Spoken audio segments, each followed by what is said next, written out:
Hello, good morning. Welcome everybody to the session, to the Agri-food needs session. We still have 1 minute since we're about to start, so we're gonna wait for 1-2 minutes more in order for more people to join in, and then we're expected to start.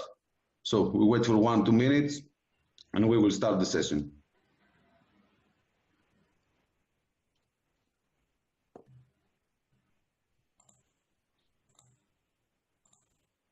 I see we already have some participants. Excellent.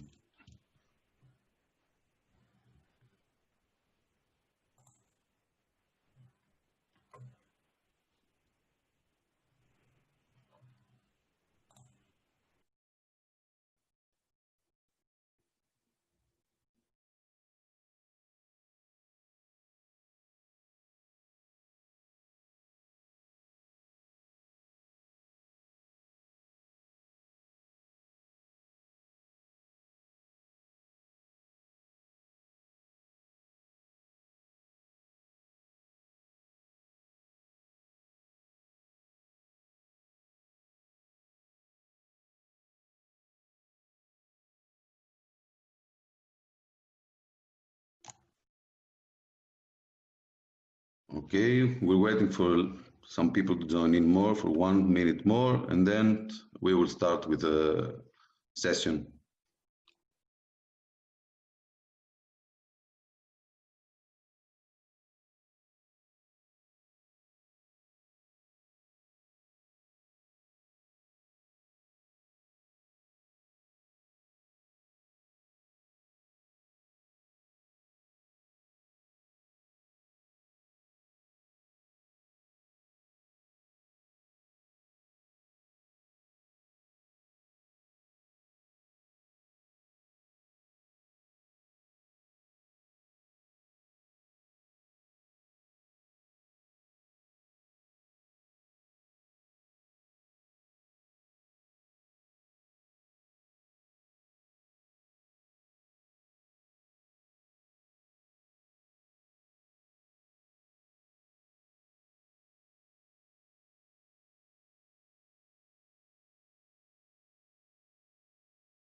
Okay, can I please have the controls on presentation?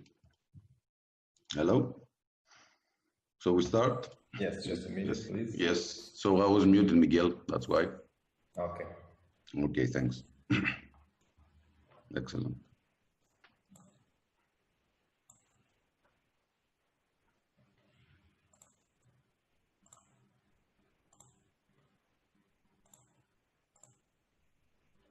Okay, excellent. So let's get going, let's start. So good morning, everybody. Welcome to the Agri-food needs session of the Coimbra Sustainability Summit. I would like to thank you, all the participants and the speakers, for joining us here today, or for logging in, to be more precise, to this event today. So this event is about agri-food needs, and to be more specific, it's called the contribution of the agri-food sector towards the implementation of the Sustainable Development Goals. So I will start a bit talking about the overall vision and the scope of the whole event, of the whole Coimbra Sustainability event, and then we will get in more details about the specific event here. So what are we looking at the event? We're looking at the Sustainable Development Goals and the Green Deal.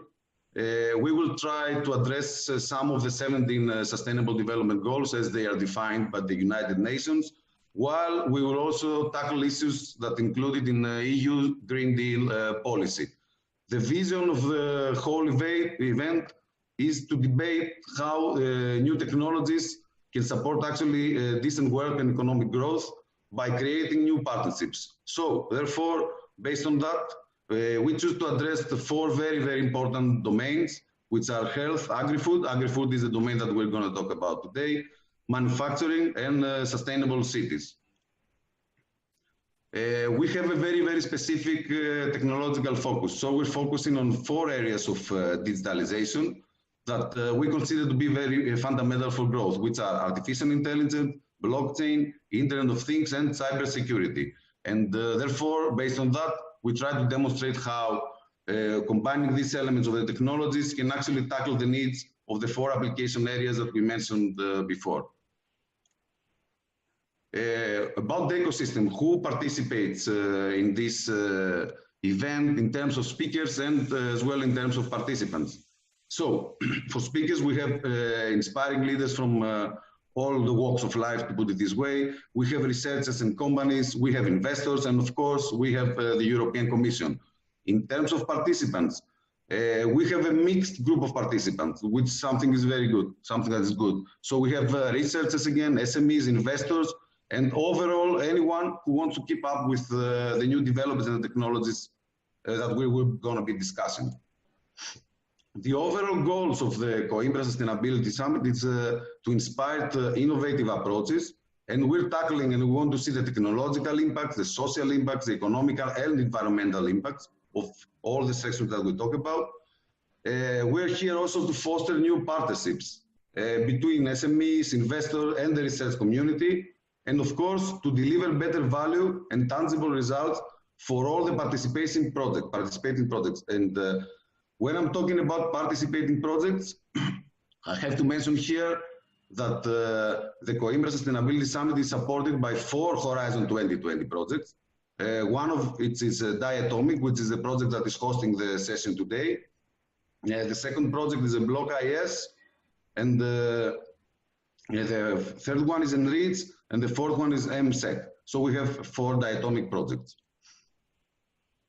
A brief introduction of what has been already discussed during this week.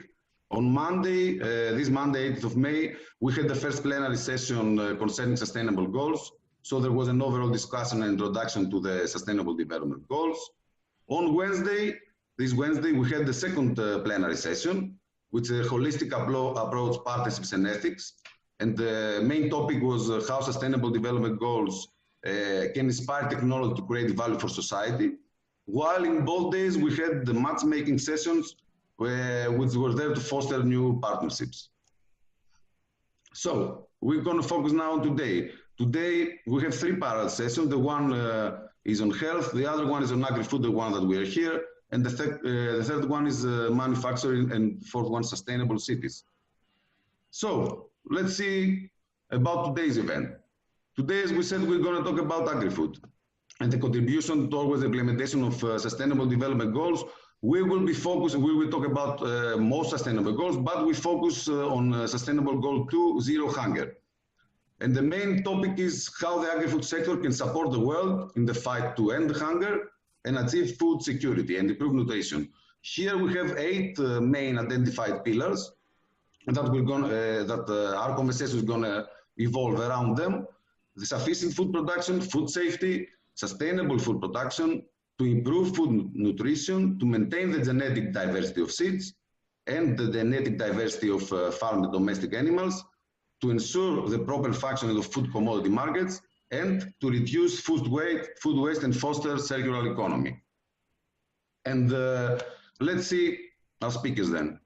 The first one is me. I'm Stavros Tsintouras. I'm the moderator. I work as a senior project manager in BioSense Institute in Serbia. Our first speaker is Grigoris Hatsikostas, and I will let him introduce himself later on, but I'm going to tell you that he's going to talk about how technology can contribute towards sustainability and resilience. Then we have Ivana Gadjanski, which is our second speaker, which is going to speak third. Okay, so Ivana is going to talk about alternative proteins and circular agriculture. And we have Joanna Costa, who is going to talk second, and she's going to talk about agri-food systems, global drivers, challenges, and opportunities. And before we start, I would like to mention that the Coimbra Sustainability Summit is an interactive experience. So that will be very interesting for everybody, for you, the audience, to participate in our session. Some things in order to start with interaction. You can go to the website polet.com, enter Coimbra, and you can participate, or you can scan this QR code on the screen. Also, we have a Q&A box, so you can ask your questions. I will be the person responsible to see the questions and then ask the questions to the speakers. So please do that. The chat box, of course, is disabled because we use only the Q&A box. And actually, to start testing the interaction, I will just give you, the audience, 30 seconds, 1 minute, and we'll start with one question that it will be indicative of the what to come. So the first question is the following: would you try insect-based food? This is the question for our audience. And let's wait for 30 minutes to see the answers, 30 seconds, sorry, to see the answers.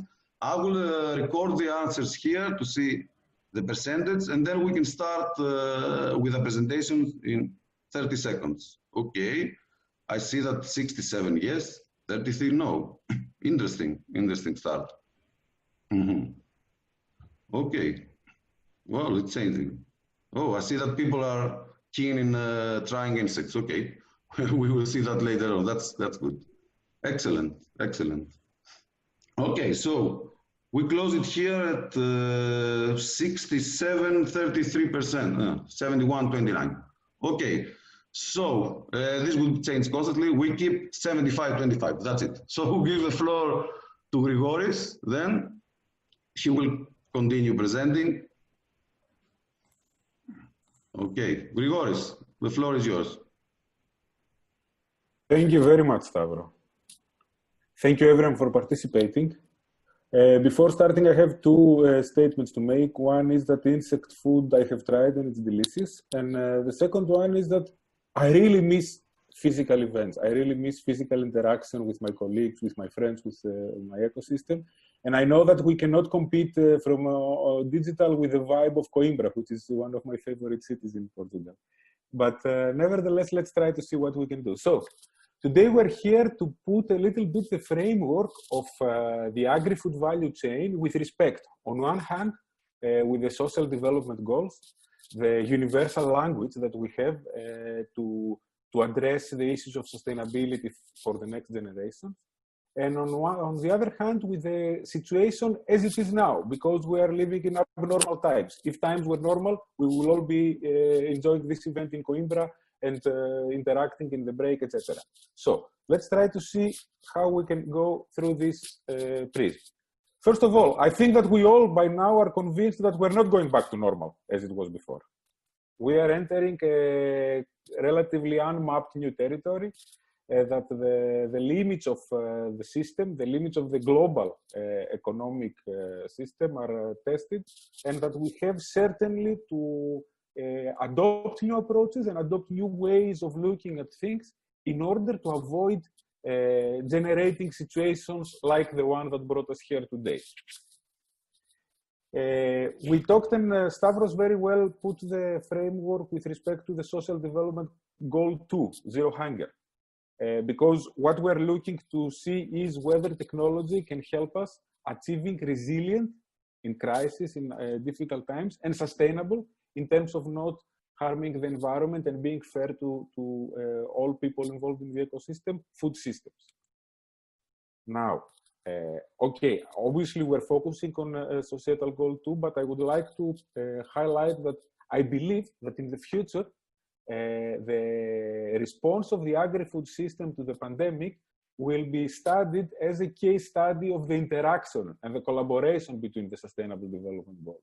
So during my presentation, I will try to, in a way, demonstrate how agri-food systems are not related only with SDG 2, but also with many other SDGs that we will focus on different times of the presentation. First of all, we must recognize that the agri-food value chains globally employ some of the poorest and some of the most vulnerable people. And the economic crisis is a health crisis, but we have to stay very focused as societies not to turn it into a humanitarian crisis. As you can see here, this guy, he's working as a worker in an open food market in India, and he's afraid that it's not the coronavirus, it's the lack of means for survival that might hit him first. So, SDG 1, no poverty, should be in our focus of our analysis from the very beginning. Then, let's see a little bit the economic impact. We're expecting that the curfews, the lockdowns, the work from home conditions will bring a huge decrease in global trade. 9.7% is a huge number if you consider that the global trade nowadays is very, very high. Also, the hospitality, the travel industry, that is a driver for many economies, and particularly for Europe, but also for many others, is going to experience a huge loss, not only revenue, but most important, in jobs. And those jobs are some of the most vulnerable ones.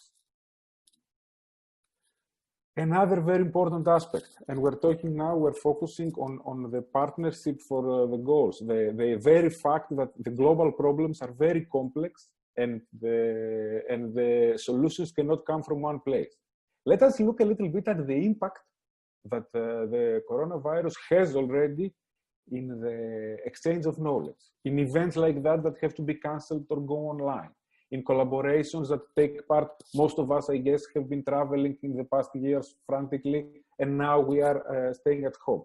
One thing is for sure, if we stop exchanging resources and knowledge at the global level, there is a big risk that our food system per se will not generate enough knowledge and enough technology and enough science to survive the challenges that are ahead.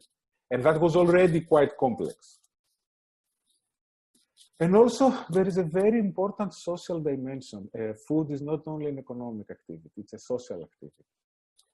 Food is the place where our communities get together. We use food as an excuse to visit our friends, to visit our family, to do business. So, technically speaking, our communities, by defending the food value chains, by defending a safe way to open your local restaurant, by defending a safe way for people to gather again together, we are practically defending the values of our communities and of our cities. And this should also remain in the core of our analysis.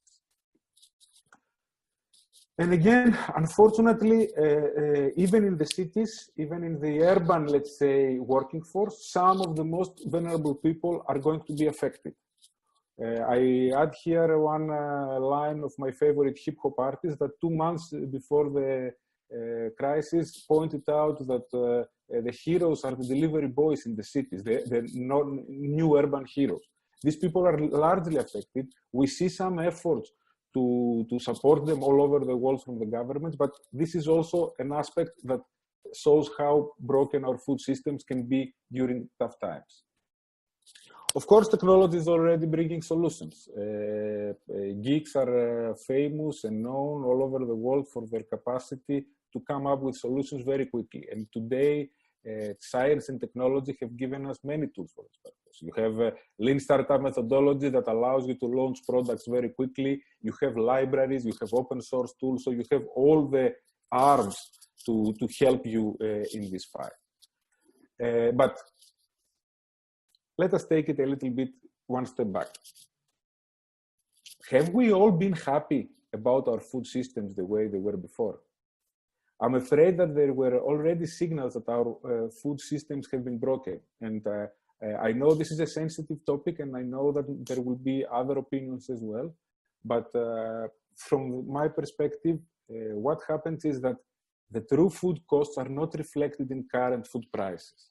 This is because the externalities are not calculated. And of course, this is a driver for achieving low-cost, affordable food for the growing population. But at the same time, it demotivates farmers for being sustainable. Because if the environmental cost is not reflected in the price and in the value of food, then we have less motives for farmers to be sustainable. And at the same time, this means that we are overusing our resources, and this means that the system as it is cannot guarantee safe and adequate food for all. The connection with the other SDGs related to climate action, life below water and life on land is more than obvious under these circumstances. So what is the idea here? It's called fair play for fair fair pay for fair play. This is a slogan, a motto from the organics movement that finds many people, and I must admit myself among them, to agree. Obviously, here we're going to talk about the application areas that Stavros mentioned in the introduction. So, the IT sector provides enough tools for accountability. We have ways to check whether farmers are following sustainable practices. We have the technological means to know a lot and to be able to plan a lot towards this direction, but possibly that's not enough. We also need to employ the right business models for this purpose. Namely, we need to develop real connections with the farmers. The community-supported agriculture goes a little bit beyond some pleasant social activity. It becomes a need and it becomes necessary in order to allow people to have motives to produce sustainable food. And there again, the contribution of digital technologies can be expected to be very high. We have all the tools related to online sales. We have all the digital tools to verify trust, like blockchain, and we have one of the projects which is hosting this event or supporting this event being devoted to that. So technically speaking, you do have enough tools and tested business models related to responsible consumption and production. But this particular SDG has another thing. It puts forward the responsibility of the consumer. It puts forward our responsibility. We have to realize that we are voting with our budget for groceries. We are voting of what kind of society we want and what kind of food system we want on a daily basis. Moving from that, it's a good idea to focus on another paradox. I'm on a daily basis contacted by players of the agri-food system, traditional players, asking about the adoption of robotic technologies. Harvesting, currently speaking, suffers big time because of the lack of labor. And there you have another paradox. You cannot harvest in the rural areas. Restaurants and hotels are not working in the urban areas. And you see, we have, on one hand, we have huge gaps and huge labor shortage. And on the other hand, we have many people that are losing their jobs and they have insecure future. In order to reduce inequalities, in order to bring things in balance, we need to reinvent the connections between the city and the rural area and the village. We have to make not only smart cities, but also smart villages, and we have to establish the connection, the connecting tissue between those two. But can really robots help? The answer is yes. Robots can help, and robots are already helping. Because the fact that the basic crops, the staple crops as they call them, like corn, soy, wheat, etc., that we don't have shortages, it's at a great extent due to the fact that this sector, the arable farming, has introduced automation in a very big scale. But this cannot apply to all sectors. Robotic fruit pickers and robotic vegetable pickers are not there yet. We don't have yet robots to pick up asparagus, we don't have robots to pick up strawberries, and we don't have robots to pick up watermelon. And also, robotic technologies are not cheap. Robotic technologies are not affordable for the majority of European farmers who are most of the time having small holdings and reduced income.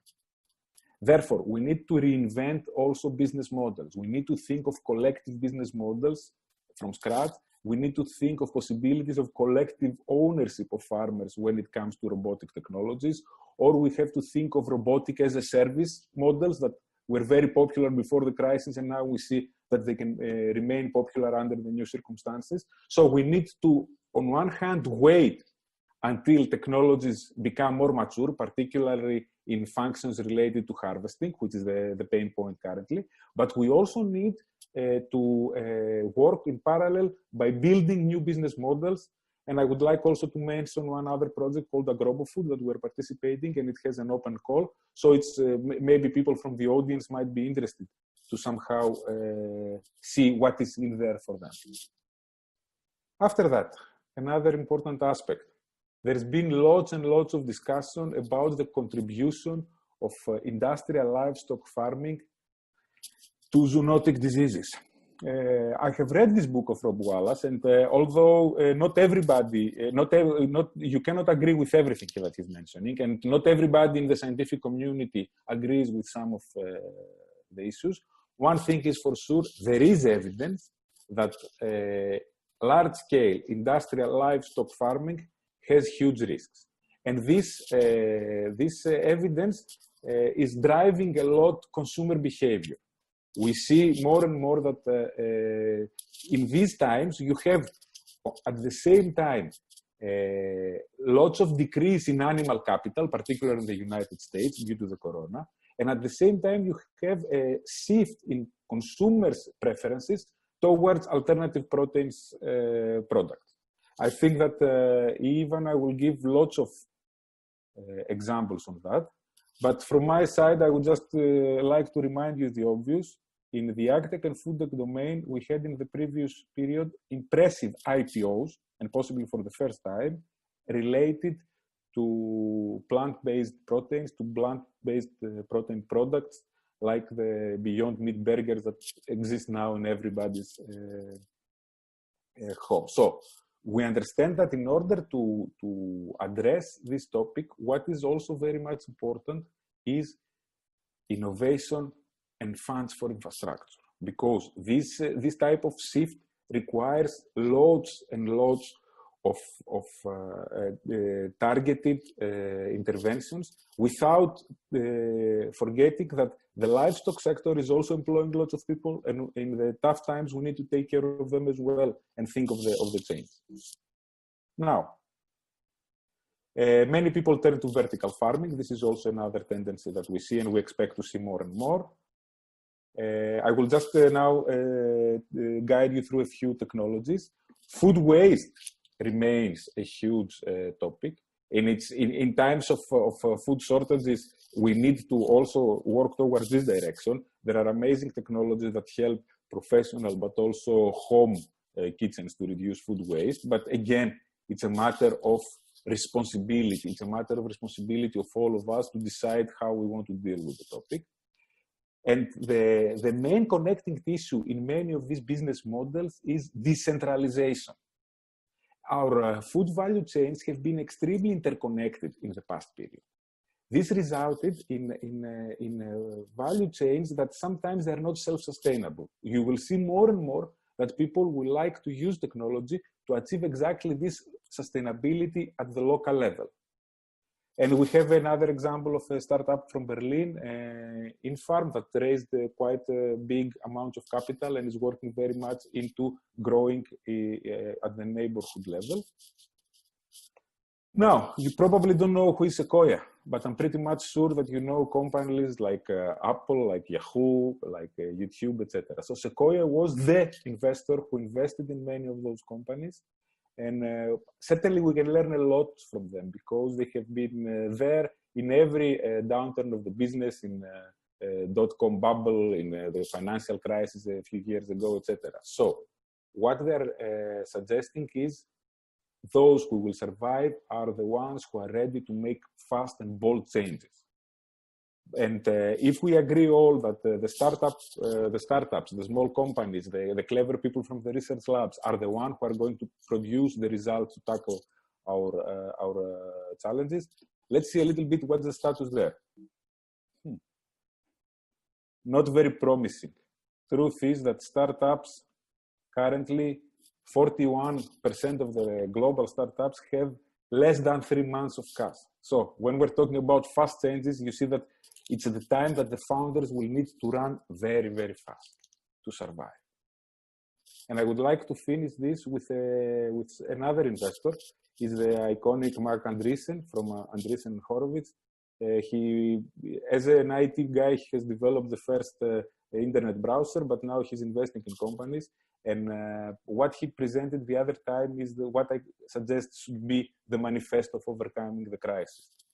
It's about what we're building or helping other people to build. In tough times, you don't have the luxury to analyze too much, to think too much, to create things that might not be useful. We have to focus mostly on building solutions for our value chains, or building solutions that farmers can afford, on building solutions that consumer will feel comfortable with. And with this, I would like to conclude my introduction and give you Stavro the possibility for Q&A. Well, thank you very much, Grigoris. Your presentation was very interesting. You managed in 15 minutes to tackle a lot of very important and very interesting issues. I have several questions, but let's start with that. Overall, you mentioned a lot of technologies. We see a lot of solutions. All of this, of course, apply on a European or Western world context, to put it this way. But the question is, what about the development world? For example, what about Africa and other developing countries? We hear that the role of African countries in producing food in the future will be huge. But there is also a very big digital divide in these countries.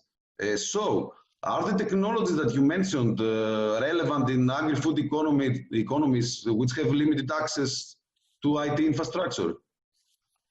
Well, we cannot ignore that digital divide exists. Obviously, you have huge gaps in the infrastructure, you have huge gaps in the skills in the developing world, you have limited access even to the personal devices that are needed to harvest the benefits of technology. However, we should not also underestimate the potential and the power of what I call guerrilla engineering. I have seen solutions related to our sector, to the agri-food sector in Africa or in Latin America, that are totally impressive, and they are using very limited means. Like, if you can imagine a farm management system that works on a combination of SMS and radio signals, radio messages. If you can imagine systems that are trying to stabilize the demand and supply of various products during harvesting time using similar technologies. So, if we have a belief in the human potential of the developing world, and I think we should, and many investors nowadays have, and if we work carefully, I think that the developing world has now the potential to leapfrog, to do impressive step forward with this respect. I would say I'm rather optimistic. Yes, I hope the things that you mentioned will become true really soon. But I'm aware that in Africa, indeed, for example, the penetration of mobile phones is much bigger than in Europe was. It used to be. I mean, everybody had more mobile phones. Excellent, good. So, another question.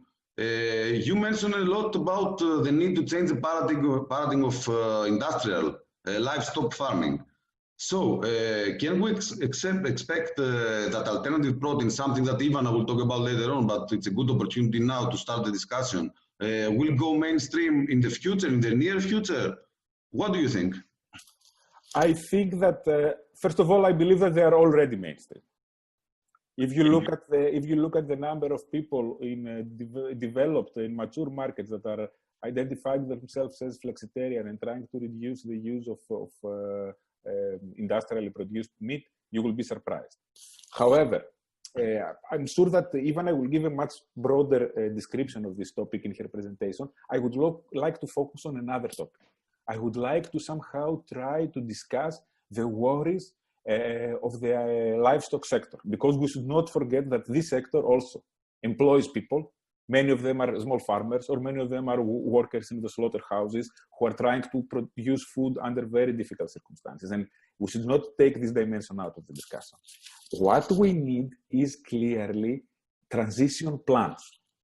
We have and I don't worry so much about the big corporates. As you know, Cargill and Tyson are betting heavily on alternative proteins, and actually in the full range of alternative proteins, from plant-based to lab-grown meat. But what about the small farmers?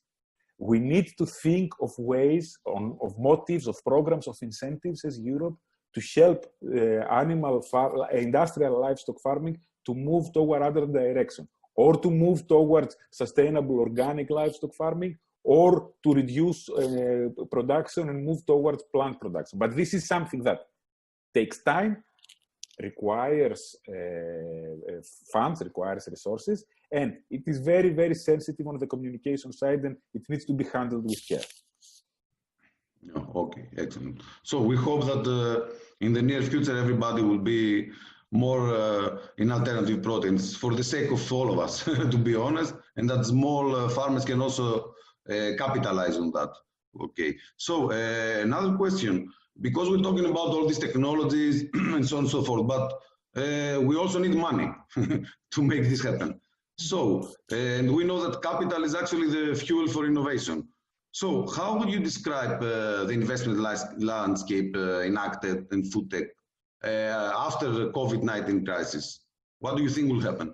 Stavro, if you asked me this question 3 months ago, I would be ecstatic. In 2019, agri-food investments had an increase by 70%, 70. And that was a year that other types of sectors were going down. It's not going to be the same. I don't expect it to be the same as of tomorrow, although all the investors will tell you we're still open for business, all good opportunities are taken care of. Reality is a little bit different. Crisis will act as a filter. It will drive valuations down, and that's not necessarily bad, particularly for economies that are not the classical ones like Berlin or London, the typical startup scene. Driving valuations down is good. We know that the hospitality sector will be disproportionately hit. We know that there are going to be, and the agri-food sector as a whole is in principle a defensive sector. It survives through hard times, and we saw how much is needed in hard times now. So what we expect is the following: more realistic valuations. We expect the money as an overall amount to drop, but we also expect to see a little bit of different approach in the investment value chain. So, for example, it will become extremely difficult for newcomers, for people who have no previous entrepreneurial or investor experience to raise funds. That's for sure. However, we should not forget the following. This type of crisis in the market economy sometimes act as filters, sometimes act as ways of separating the real die-hard entrepreneurs, and those are going to survive, with the ones that are not so strong or they don't have the right team in place. Please don't forget that in the dot-com bubble, 48% of the companies actually survived and thrived. So we certainly expect to see lower valuations and less money, but we think that we will have now more careful money, and we will have better and more meaningful investment. Yes, I would agree 100% with what you're saying, because we were hearing about the bubble in the agri-food sector, in the overall startup sector, but yes, I think this is going to happen in the future. Okay, excellent. Thank you very much, Grigori, for giving us all these insights. Thank you so much. We will have the chance, of course, to talk again in the panel discussion. And now, Joanna. Joanna is the next person presenting. So, Joanna, the floor is yours. Hey, I think, yes, I think I'm not able to control the presentation. Okay. Hopefully you will be in a few seconds. Yes, let's hope. I mean, you are controlling. No, I'm not. It functioned really nice during our test, but now I'm not. Okay, I think it does. Okay, yes, excellent. now it's okay. So I would like to start by, sorry, this is not mine's presentation. This is Grigorius. I cannot control it, sorry. Again. Oh, it has a really long delay. Okay, so good morning to everyone. I would like to start by thanking the organization by the invitation, all the participants by logging in. And I would like to share you some of the challenges and opportunities that I consider relevant for the agri-food sector. I totally agree with Grigorius, most of the topics he raised. I want to get into details about technology. I will do a wrap up about challenges and point directions and opportunities that can be focused for innovation in the near future.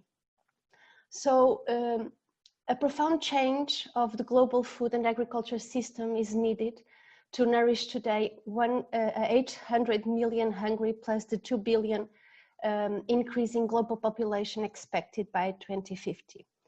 And so what's the goal here? We are on social challenge number 2. So the goal here is to end hunger, increase food security, improve nutrition, and promote a sustainable agriculture. So why does it matter? Because agriculture is the single largest employer in the world, providing livelihoods for most of 40% of today's global population. And the prevalence of overweight, another form of malnutrition, is increasing in all ages. So globally it affects 20% of children, 70% of adolescents, and 40% of adults. And conversely, we have more than 800 million that have not enough to eat, while we waste 1/3 of our food, just like Gregorius mentioned. So this is a huge huge opportunity for innovation. So the prevalence of overweight and so the promotion of healthy diets is essential to halt and reverse malnutrition epidemics. So this is another opportunity for innovation, new diet forms, back to the basis, like back in our country, back to Mediterranean-based food. So this is another opportunity for investment and innovation. With the current global trends in diet and population, by 2050, we will need to increase food production by 60%. So this is a huge challenge. And we have to focus most of our innovation in increasing a sustainable production. And this is partially related with food security. And food security, it's a huge concept that measures a lot of items like food affordability, availability, safety, and quality. And as you can see from this picture, the food security differs greatly across the region and across the world. So when we are talking about these subjects, we need to understand that depending on the region that we are focusing our research and our innovation, the paradigm and the challenge are totally different. So we have to have tailor-made solutions. And this is linked to the crop diversity loss. And just to give you an example, 50 years ago in the US, you had more or less 1,000 of companies producing seeds. Nowadays, we have four major companies that are working globally. One of them is Bayer, so you can understand what is in stake here. There's a lot of combination between food, medicines, pesticides, and whatever.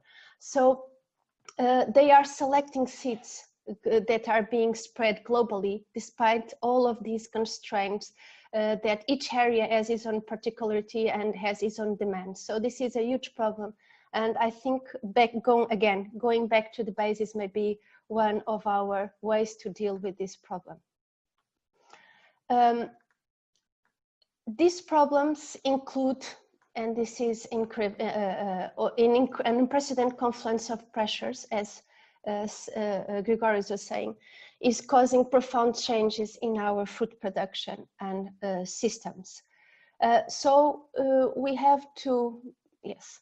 So climate change is one of these impacts.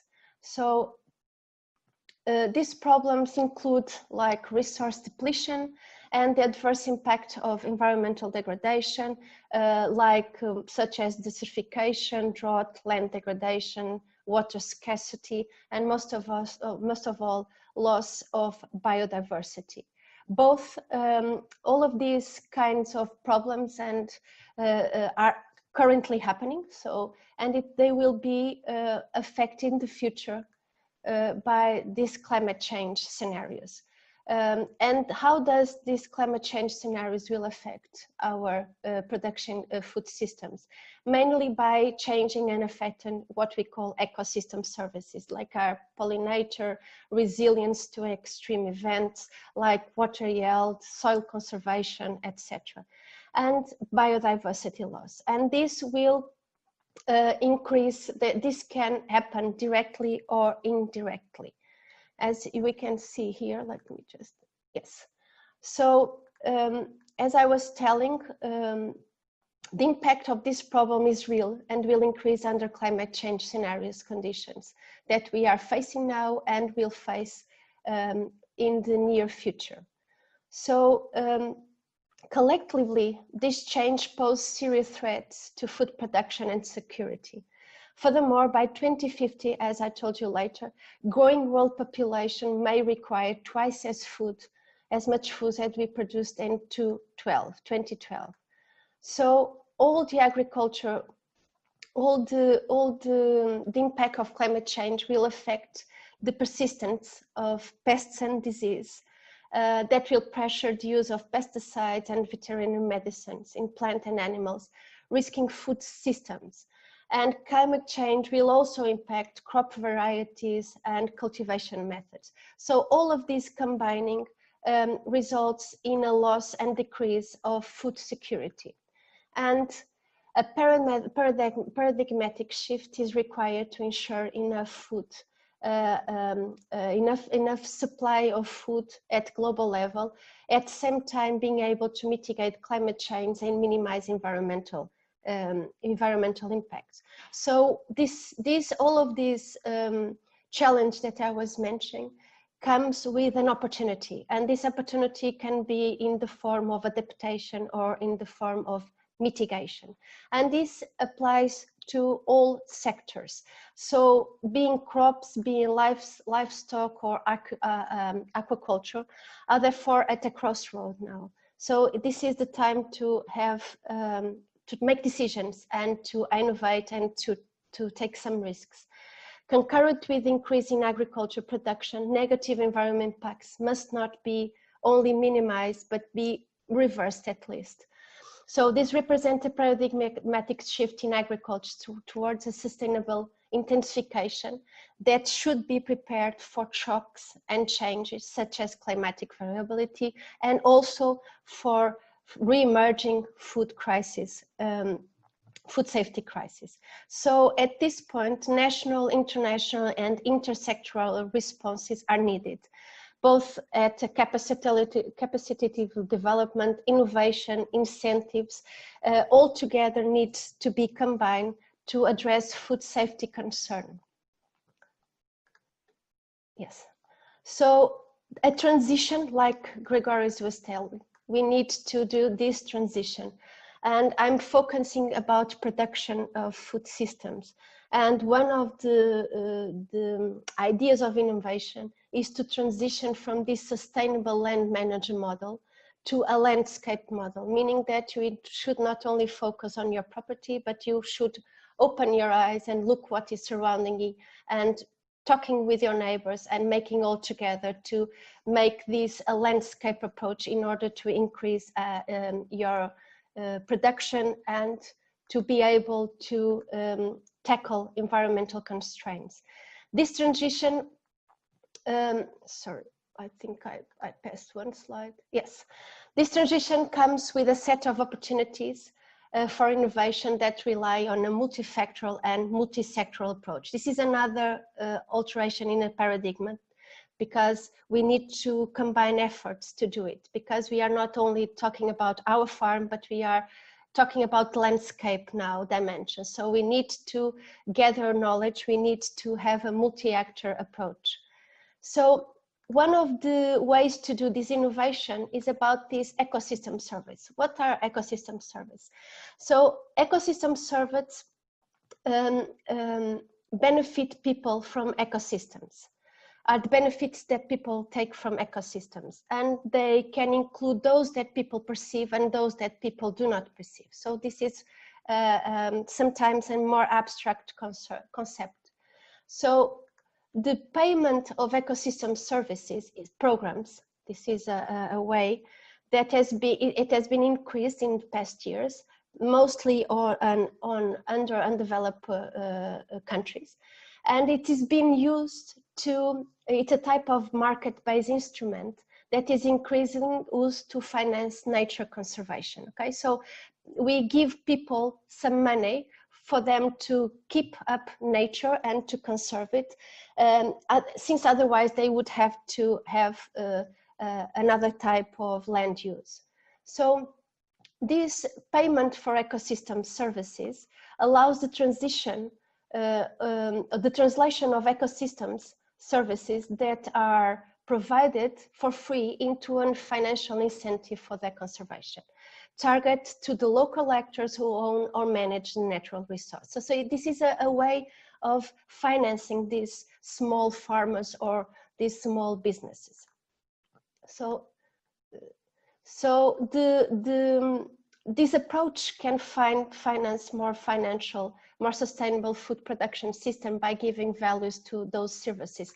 Like we are currently in a project, we are working now currently in two projects, H2021 named EcoStack. You can look it for internet. It's really interesting. And another one in a regional level called Cultivar. And we are trying to implement this ecosystem services approach at a landscape level. So combining all these kind of innovative approaches. Let me go, yes.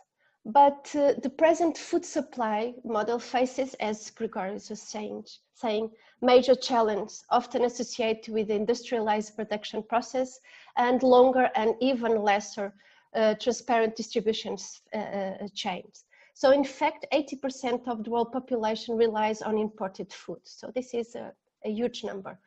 And given the potential of long-term restrictions like the one we are facing now by COVID pandemic, there are major benefits that we can retrieve by combining domestic production and with a functioning system. Indeed, local crop productions is capable of feeding less than 1/3 of population. So we are all depending on these huge global distribution systems. So one way that we can also foster sustainable production is to make this transition from these huge supply chains to the short food supply chain model that may consider a sustainable alternative.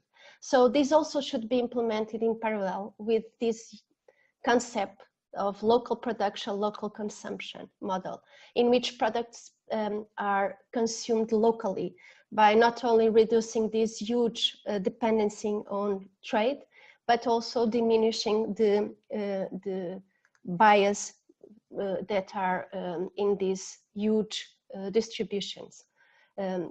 So food safety, as Gregorius was saying, is a shared responsibility. I totally agree. So all of us as a consumer play an important role. So I think that empowering consumers to make healthy food choices and support sustainable food system is a key message, of course. Traditional and new communication tools need to be embraced for enhanced food safety. And this is another way of innovating in agri-food sector, is with these innovative communication tools. So innovation, so food is personal, most of them. It reflects our cultural background, lifestyle, values, purchasing power. So I totally agree again with Gregorius. So for a growing number, food choices are not only about their own health, but also about future generations and the planet. So so consumers have the power to drive this change. It can be by buying different kinds of food. It can be by voting in some kind of policies. So our behavior as a consumer can mitigate or exacerbate risk of unhealthy diets.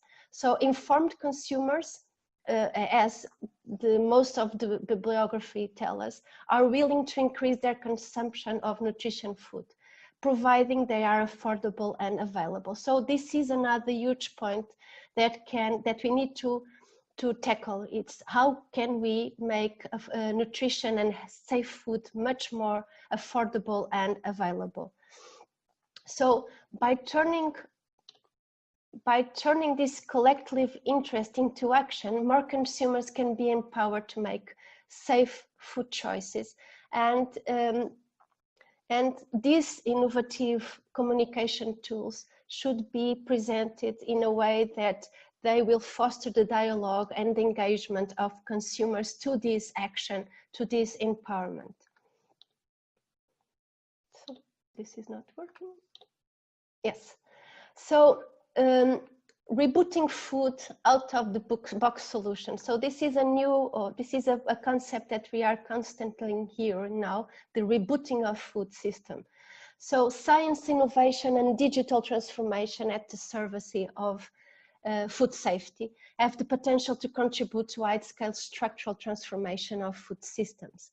And this is a quote from Winston Churchill. I brought it because to match Ivana talk next, because he in the 50s already told us that probably would have to focus of what we need and not to, and to focus our production to stop wasting. And he even thought that at our point now, we would be able to grow breasts and wings and for chicken and not all the rest that we did not use.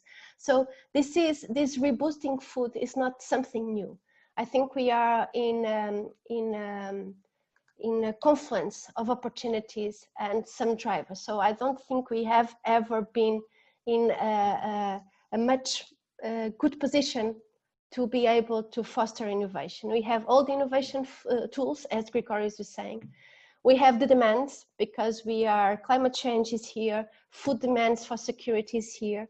So I think this is the best way, the best time to be in the agri-food system now to do this kind of research. So there are several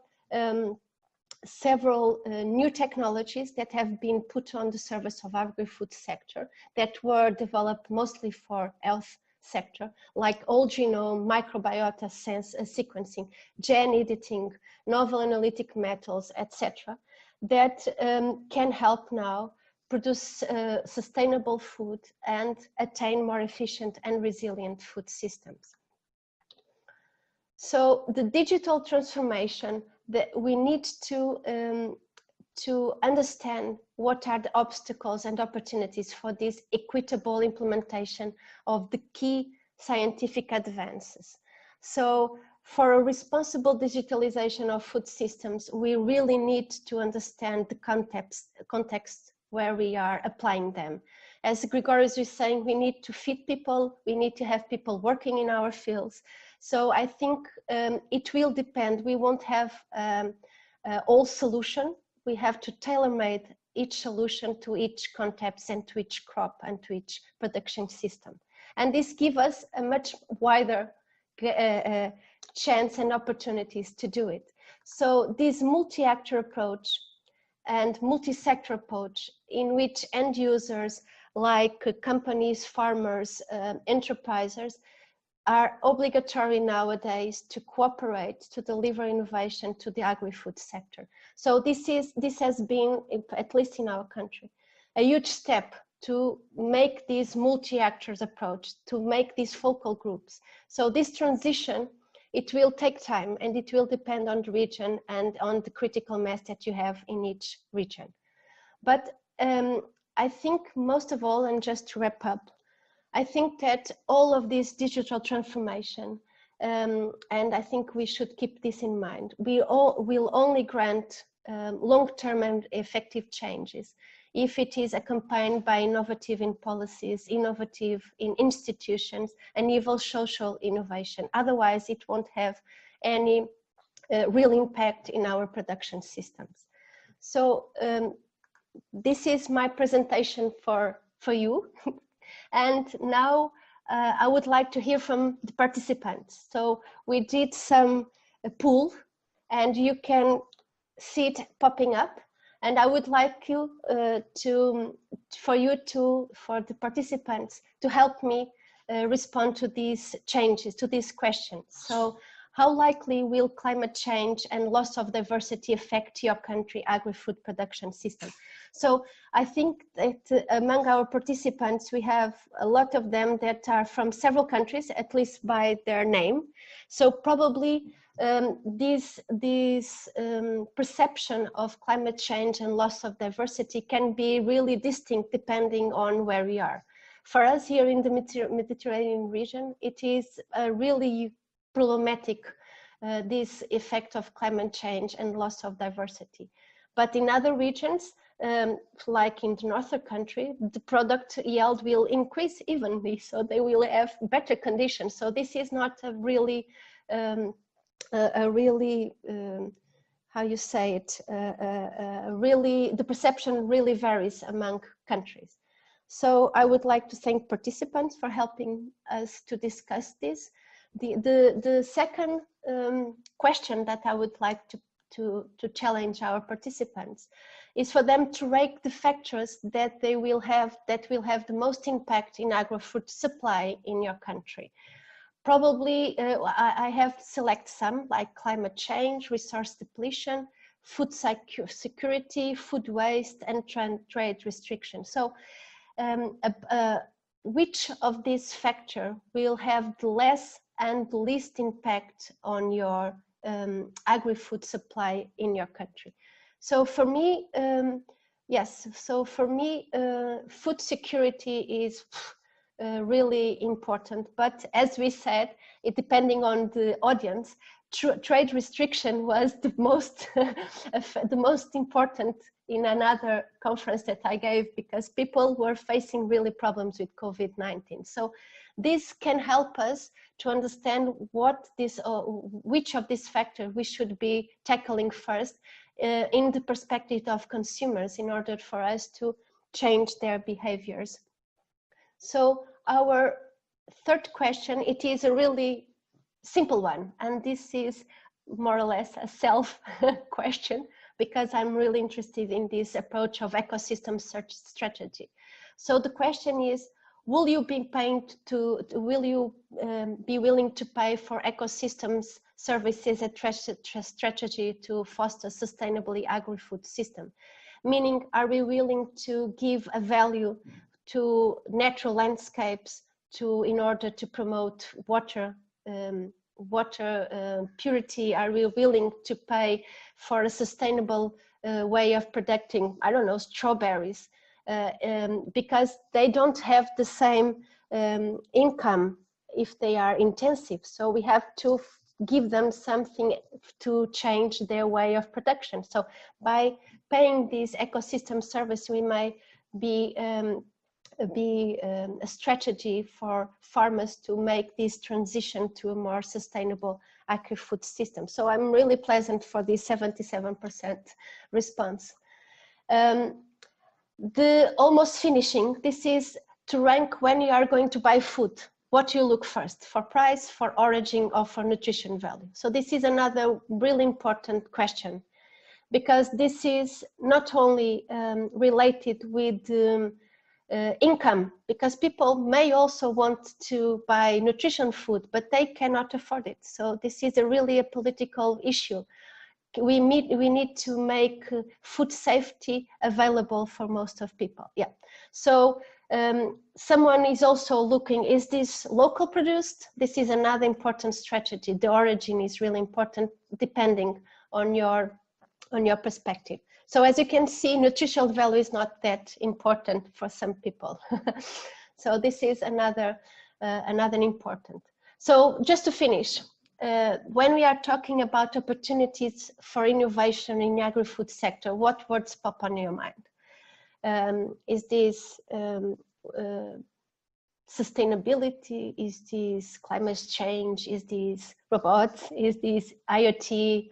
Are these, I don't know, there are 1,000 opportunities. So come on, give me same, yes. Yes, traceability is really important. Traceability is really important. Robots, responsibility. So this kind of interaction sometimes, and as Gregorius was saying, this is really awkward to do it just seeing the other speakers and not seeing the audience. So this is normally a really interactive pool. And if we stay here for 1 minute or 2 minutes, we could really have a nice discussion. But I think we are just finishing, yes. So I would like to, yes, I would like to just, so IoT and sustainability, yes, this is an innovation approach. So I think we have just finishing here. Yes, so I would like to thank you so much for being and to hearing us. Thank you. Thank you. Thank you very much, Anna. Very, very interesting presentation. We had interaction with the audience as well. Thank you very much. So we move on to Ivana. Ivana, the floor is yours. Thank you, Stavro. And thank you. Just a second to put, okay, you're seeing my presentation, right? Okay, and yes. I would like to say that I'm happy to participate in this online conference, but I'm also sad that I'm not in Portugal right now because I would love to be in Coimbra. I haven't been ever. So I hope we will be able to start traveling soon, but I'm not so sure that we will. Okay, and we can also maybe talk about that in the questions, how this new normality affect everybody on the personal level concerning food, but also this travel.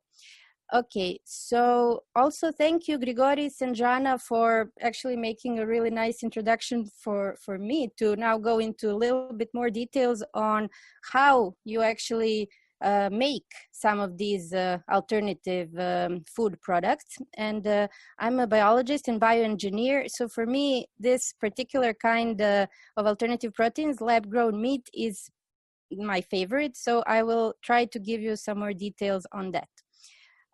When you say alternative proteins, I suppose majority of us still think about these two plant-based burgers that are now, as Grigori said, they're actually really now mainstream. And if this were a live lecture, I would ask the audience if they know the difference between Beyond and Impossible Burger, but maybe they can tell us also in the Q&A session later. But anyway, my point for this slide is that this plant-based burger is not the only type of alternative proteins. So this very crowded slide, actually the next, shows some other examples of the alternative proteins. So if we go from the upper right corner, so yes, plant-based burgers are definitely the most convenient somehow. They were the most convenient to make. But we also have insect burger, and up there, swarm insect bar, for example. That's the one that Grigoris brought to BioSense, and we actually tasted it, and it tastes quite, well, like a regular protein bar. It's not even crunchy. I was expecting it to be a little bit crunchy, but it's not. And also, so insect-based alternative proteins are very, very interesting.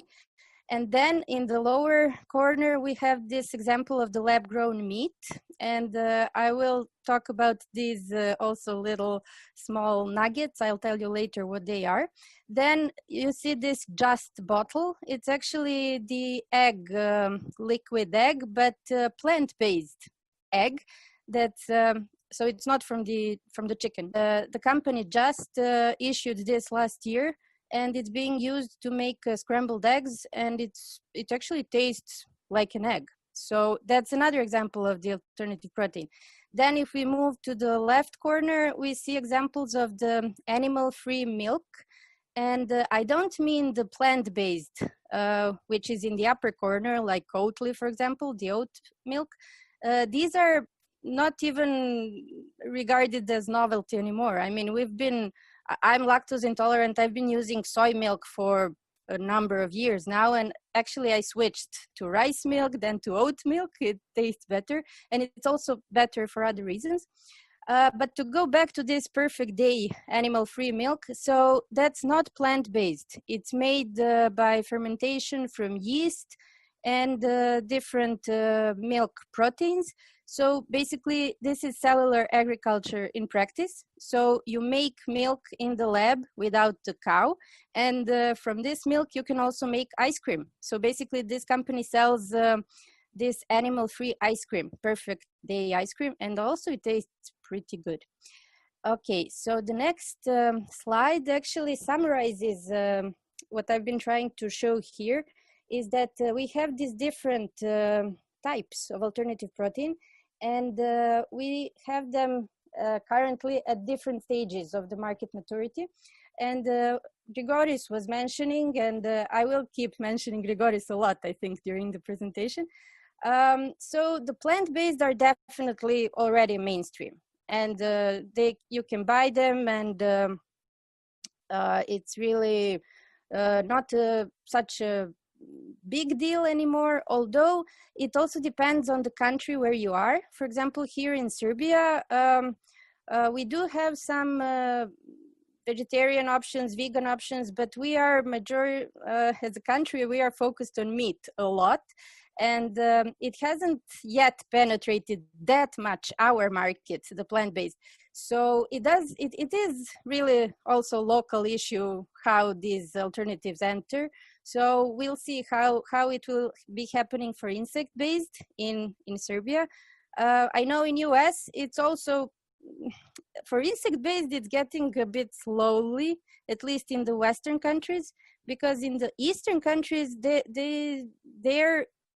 is also already a culture of using insects as food, and it's actually a very smart strategy because insects are definitely extremely protein loaded. So if you're doing bodybuilding, you should be eating insect-based food. And then, but it's still regarded as emerging, the insect-based proteins. But the cultivated meat is definitely not even yet at the emerging stage. It's still in the experimental stage, meaning that at this moment you cannot buy any lab-grown burger and definitely not lab-grown steak. I'll explain later why that is even more difficult to make. But also to say, even when you how to call it. Is it cultivated meat? Is it cultured meat, clean meat, cell-based meat, lab-grown meat, slaughter-free meat? Well, all of these terms are being used, but Good Food Institute, one of the largest institutions in the world that promotes the alternative protein, both plant and cultivated meat, they were using before clean meat, then switched to cultured meat, but now they really enforce cultivated meat terminology. That's based on the different surveys, how the customers respond, what appeals to them the most. And it's also different if you're a biologist and if you are not a biologist. So for example, for me, that I am a biologist, so cultivated meat and lab-grown meat is the best, both, because it's like self-explanatory.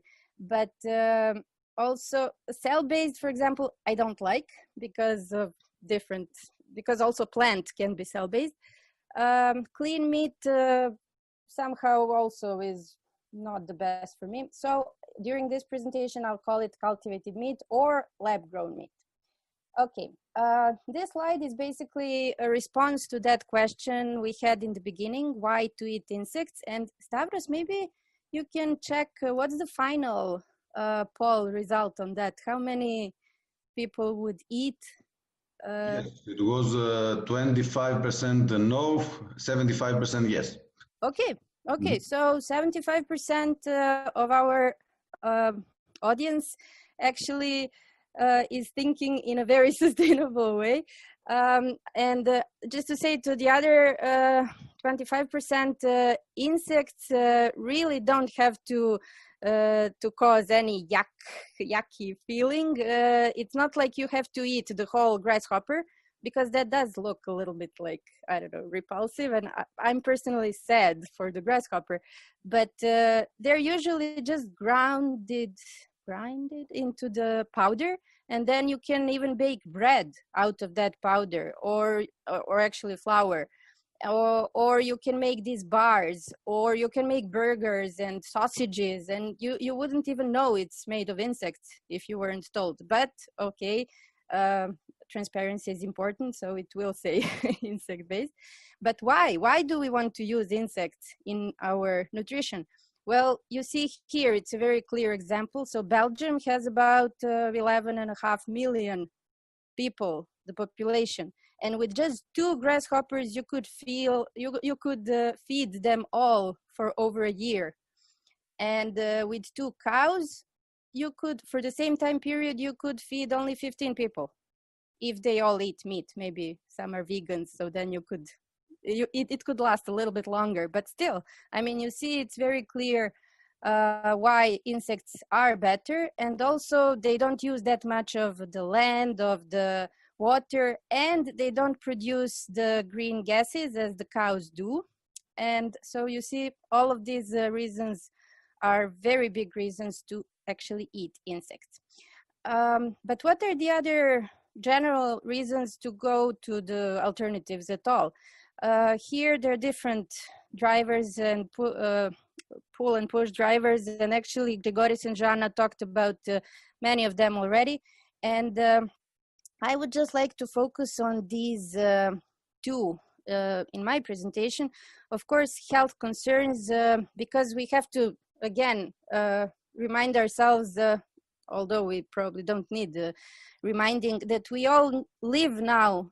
It's still in this pandemic. It's still a pandemic. It didn't finish. Although we did relax in most of the countries, the preventative measures and the curfews are not anymore that restrictive, but it's still a pandemic. The World Health Organization didn't announce that it's over. So this is definitely now this new normal, and we have to think how to behave now also regarding the food. And the other aspect, of course, sustainability, because that is also related to the pandemic and the whole climate change problem.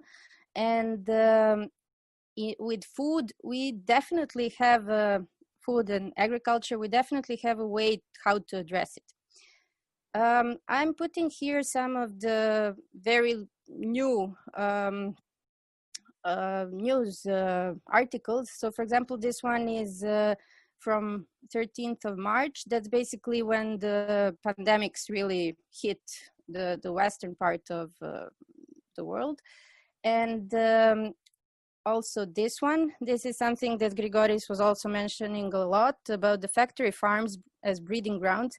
And that's especially noticeable in the US because, as you probably heard, the government there decided not to shut down the slaughterhouses, and actually they became the hotspots of the epidemic, and many factory workers are getting sick, and so the slaughterhouses don't work. So they had to be, I mean, they cannot work because the workers are sick.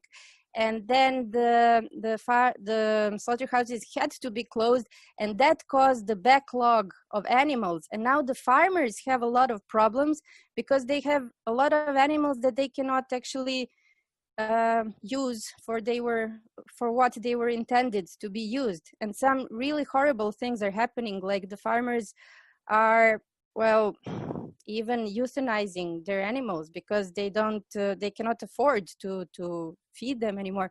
So it's really, really terrible what the whole food supply chain is being affected by the COVID-19 pandemics.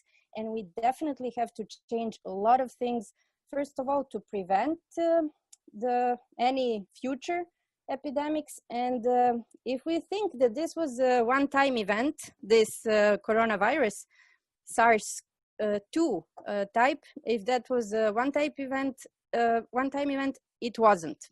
Definitely not. We had several epidemics before. We had the SARS type 1, we had MERS, we had avian flu, swine flu. All of these viruses were transferred from the animals to humans. So these are called zoonotic viruses, zoonotic diseases. And the more animals we use in, we have contact with, either as domesticated or as we expand as the population of humans grow and we expand the cities and we go into the natural habitats of the wild animals, the more in contact we get with these, like bats or pangolins that are, now being related to this coronavirus outbreak. So the more we are getting in danger of the new pandemics. So it's better to stay in the lab and make lab-grown meat, and we don't have then that problem at all. Also, we talk about sustainability. So how are these alternative proteins actually more sustainable? On the left, we have these numbers, and actually, Joanna, I have a little bit more pessimistic, I guess, number that the food production would have to increase by 70% to feed all the people that are expected to live on Earth by 2050. Unless we find a way, as I think Bezos is now planning also, and Elon Musk, of course, to outsource to other planets.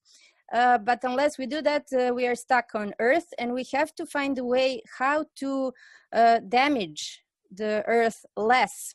And alternative proteins are a good way to do that, because the World Economic Forum actually crunched the numbers, and they estimate that if we would replace 10 to 15% of the global animal protein consumption, if we would replace it with alternative proteins by 2030, we could achieve amazing things. We could reduce greenhouse gas emissions by up to 950 megatons. It's huge. We could reduce freshwater withdrawals by, you see the numbers, I don't have to read them. We can also liberate a lot of land, because to grow, to have a lot of cows and sheep and pigs, you need a lot of land, of course. And if you're making proteins in the lab, you don't need that much land. You need a very good lab and a very good infrastructure, meaning building, but you don't definitely need acres and acres of land to grow them. You need to water all that land. So for the lab-grown things, you don't need that much water. And definitely the greenhouse gas emissions are less, because you don't have the ruminant as a cow that produces amazing amounts of carbon dioxide. It just, their metabolism, they do it, they produce it. Also methane, they produce a lot. And that's really big problem. Livestock industry is regarded one of the main greenhouse gas emissions in the world. It's somewhere there closer to the automotive industry. So cows and cars make similar contribution to the greenhouse gas emissions. So if we grow a burger in the lab, we definitely reduce this. But how do we do that? How do you make a burger in the lab? How do you make meat in the lab? Well, you make it through cellular agriculture. And basically you can think of cellular agriculture as a meeting point between tissue engineering, which has been developed in biomedical field, and that's what I've been doing before joining BioSense. I was growing cartilage, human cartilage in the dish in the lab. And so if you have tissue engineering applied in food science, you have cellular agriculture. And why is it called cellular? Well, because you make agricultural products out of cells. So you can either use the proteins, for example, made from cells, and then we get a cellular product, or we can actually use the whole cell. And that's what you do for the lab-grown meat, but you can also grow leather and fur in the, fur, I guess it's not that intense research on fur, but on leather it is. And there are many startups that also work on that, lab-grown leather.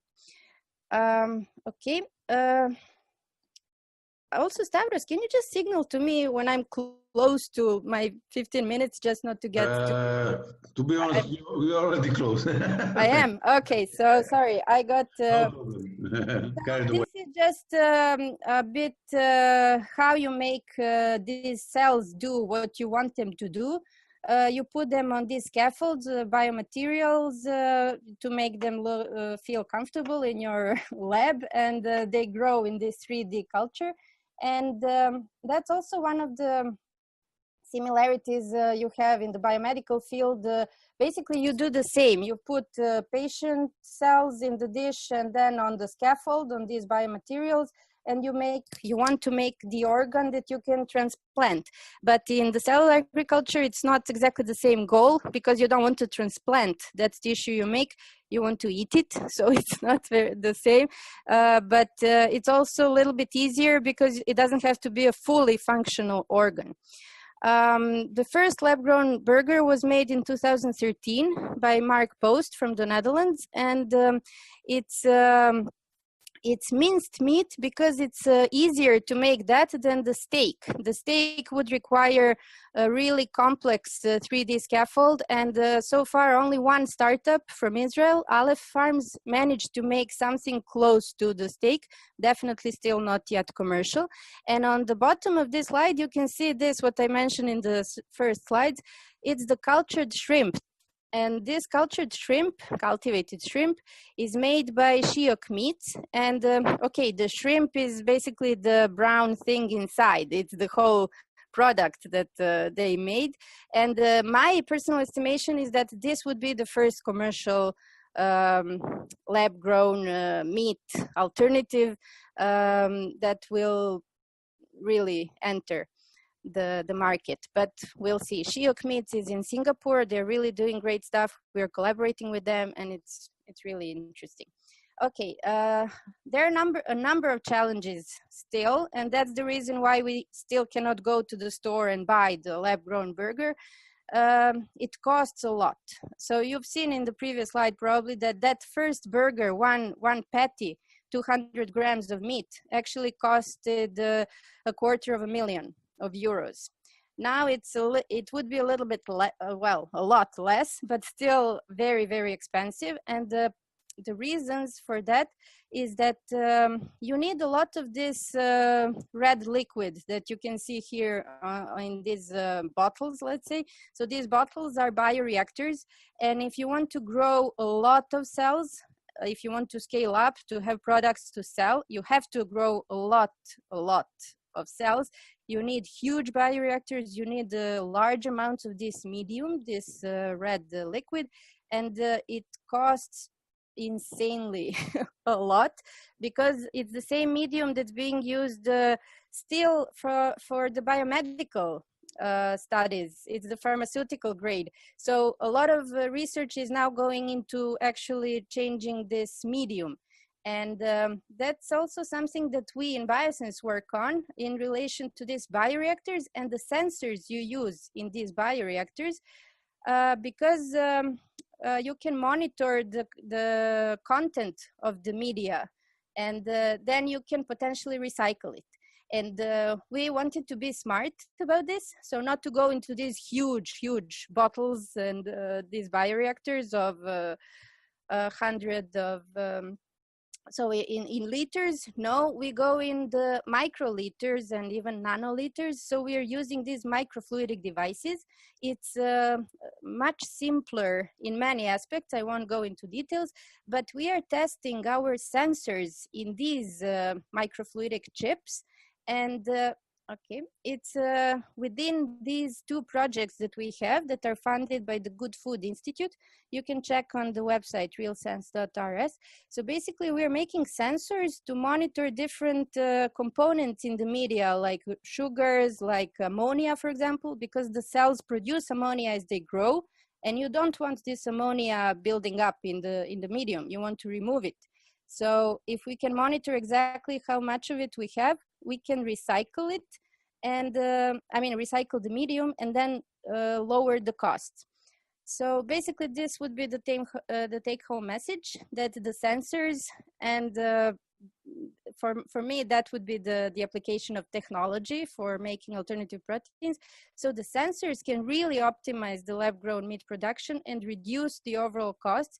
And as you have seen in the presentation, that's still the major bottleneck. These costs are causing still the lab-grown meat to stay in the lab and not on the shelves and on the plates. So I hope I wasn't too much over time. Oh, no, it's okay. Excellent. Okay, great. Thank you very much, Ivana, for the very, very interesting presentation. You know, I have a personal interest in alternative proteins myself as well, since we work together. So just a brief Q&A session with the two of us. So we're expecting the meat market to change. What do you think? How do the large meat producers position themselves towards the new types of meat alternatives? Mm-hmm. Well, maybe intuitively people would think that the traditional meat producers are against that because it's maybe affecting, it's like a competition. But no, these large industries, of course, very smart people run these industries, and they see that this is now an extremely good opportunity also for them to position themselves and to earn more money. So Tyson, for example, Grigoris mentioned Tyson. It's one of the largest, it's actually the largest US meat producer. And they first invested into Beyond Meat, the plant-based burger maker, and then they took back their investment. It was a big deal. Just before IPO of Beyond Meat, they took back their investment because they wanted to start their own plant-based product, and they did. They now have the chicken, plant-based chicken nugget, and they're planning also to release the hybrid version, Angus beef with pea protein. So they also want to release that. So basically Tyson itself is going into the alternative protein production. And there are also other, Nestle, for example, in Europe, they released this, I think it's called the Incredible Burger, which I think is not the best choice because it reminds so much of the Impossible Burger. But also the Brazilian JBS, they made their own plant burger. So they're definitely very interested in alternatives. And also, I know Cargill, they invested in Memphis Meat, that is a cultured meat startup, not actually a startup, they're the biggest now. And Cargill is basically investing into the cultured meat. Also Microsoft invested, and Virgin. Yes. I mean, and also Joanna, thanks for mentioning Churchill. That's one of my favorite quotes. And it really shows that smart people really support, have been supporting the lab-grown meat since forever. Okay. So the opportunity will not be lost actually for the big producers. That's the message I get. Okay, good. You mentioned in your presentation that in the past, for example, lab-grown meat was the cost was extremely, insanely expensive. And from my experience, I see, for example, the Impossible Burger and so on and so forth, the price is really high. So does it mean that all types of alternative proteins are necessarily more expensive and can be afforded by people? Yeah, that's, I guess, always a problem with a new product. I mean, that's made with a new technology. It's always a little bit more expensive in the beginning, but as it's becoming the mainstream and people are buying more, of course, the price gets lower. But actually, I found a study that was done in 2015 about the vegetarian diet in US being on yearly level less expensive than meat-based one. I mean, that's already it's like $750 a year less if you're a vegetarian than if you're only meat eater. But okay, I don't know about the supplements that you have to take, but okay, never mind. But to go back to the Impossible Burger, for example, yes, it is. It was a bit expensive also, but I read that now they introduced in Burger King, I think 2 burgers for $6, which is definitely not that expensive. And I think I actually read yesterday that they slashed the wholesale prices, the Impossible, they slashed down for 15%. So they're really making an effort to make it more affordable. I mean, for example, now here in Serbia, we have these Beyond Meat burgers. You can buy them, but they are still too expensive. So but we can maybe use that as an example for the lab-grown meat. There are estimations that when it's ready to enter the commercial arena, it will probably, in the beginning at least, be like a premium product. A little bit pricey, but people can afford it like once a month or so. And also, I don't know, the real foodies, I don't know, in very expensive restaurants you could buy it. So probably it will start like that, like a premium product, and then it starts decreasing. Yes, when it's adopted by more people, the price will go down, most probably. And we have new competitors in the market. Okay, and one final question. Because, it's a good idea to start reducing meat production, replacing the meat with other protein alternatives and so on and so forth. But, and as Grigori said in his presentation, a lot of people are depending on that. And we're talking about meat factory workers or the meat producers. So what do you think? Is there a problem? Is there an opportunity, any chance for those people to lose their jobs if the lab-grown meat and other alternatives takes over? Yeah, that's an important question, and definitely it needs to be tackled with a lot of attention. But it's also good to keep things in perspective. So I'm using US as the example because it's so huge. It's an extremely large market, and also it's been affected, unfortunately, so severely by the COVID-19. And these examples that I mentioned by the slaughterhouses, they show that the farmers are affected anyway. I mean, not by the alternatives. Now they have a lot of problems because of the actual pandemics, because the slaughterhouses are being closed. And I said these horrible examples, they actually have to, even to, for example, induce abortions in the cows so that they cannot, because they cannot feed them anymore and everything. So the farmers really have already a lot of problems, and not only the farmers, but also these meat packing workers. I mean, it's really now a problem to work in these slaughterhouses, and they are regarded as a very high risk environments, like the nursing homes, or even more than that, because people work in a very close proximity to each other. So the CEO of Impossible just 2 days ago announced that they will be offering new job positions to the meatpacking workers. So basically what he's saying is that there are many job opportunities in the plant alternatives in the factories for making these.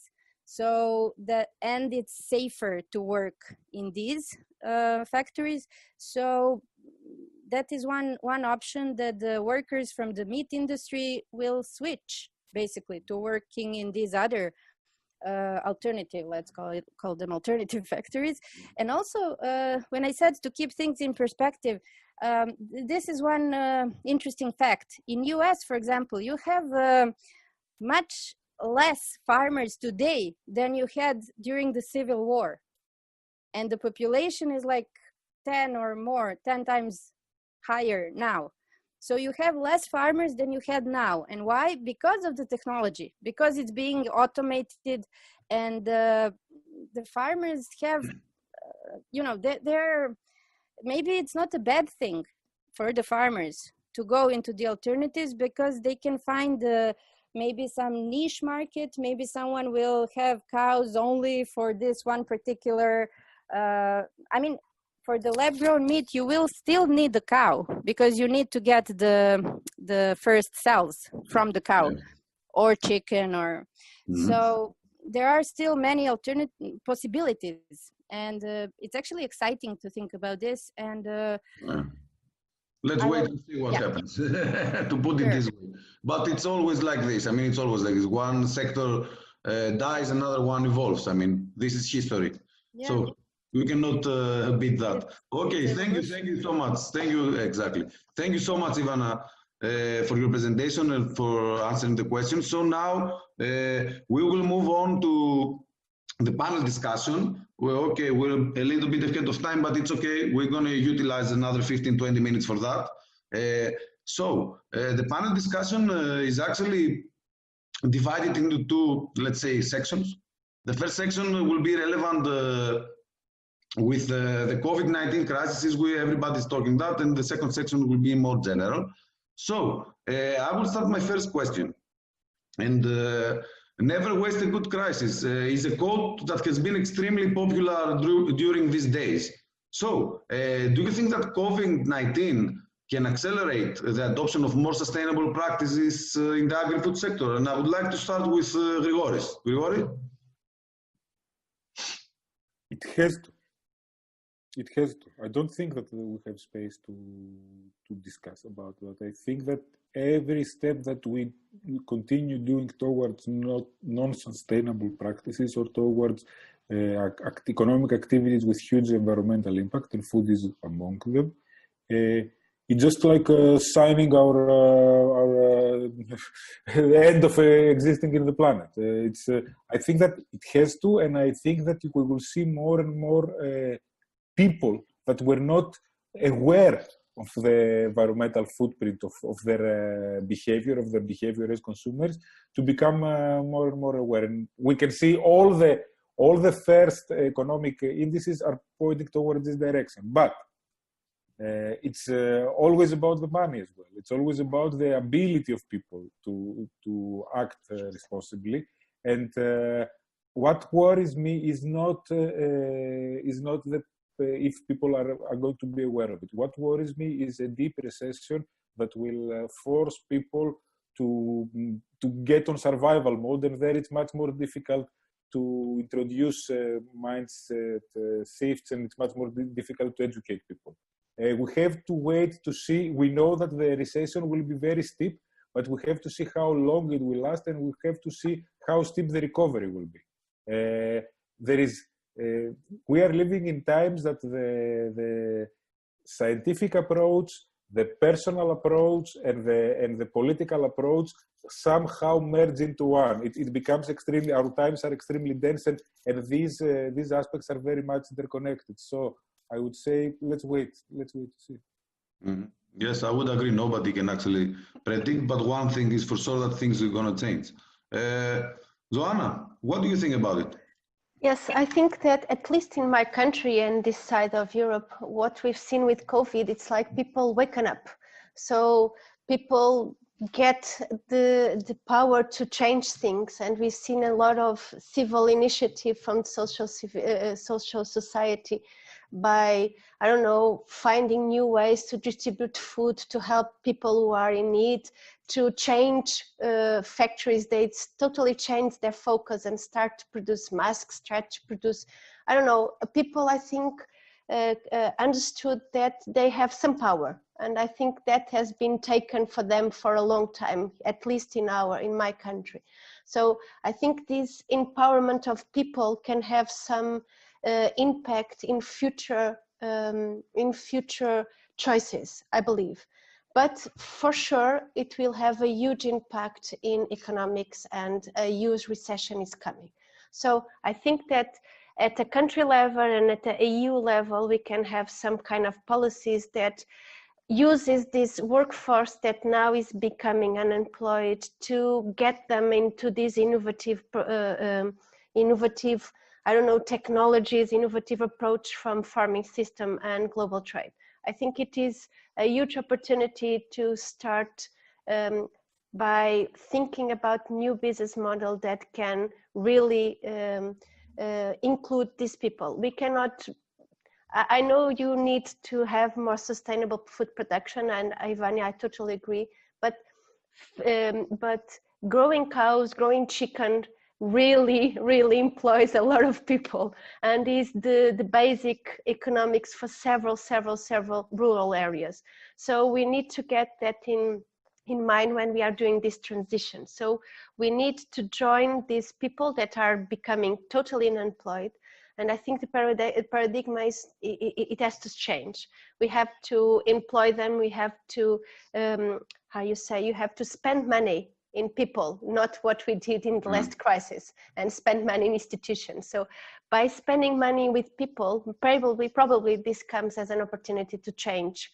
to change the way people behave and how they make sustainable choices.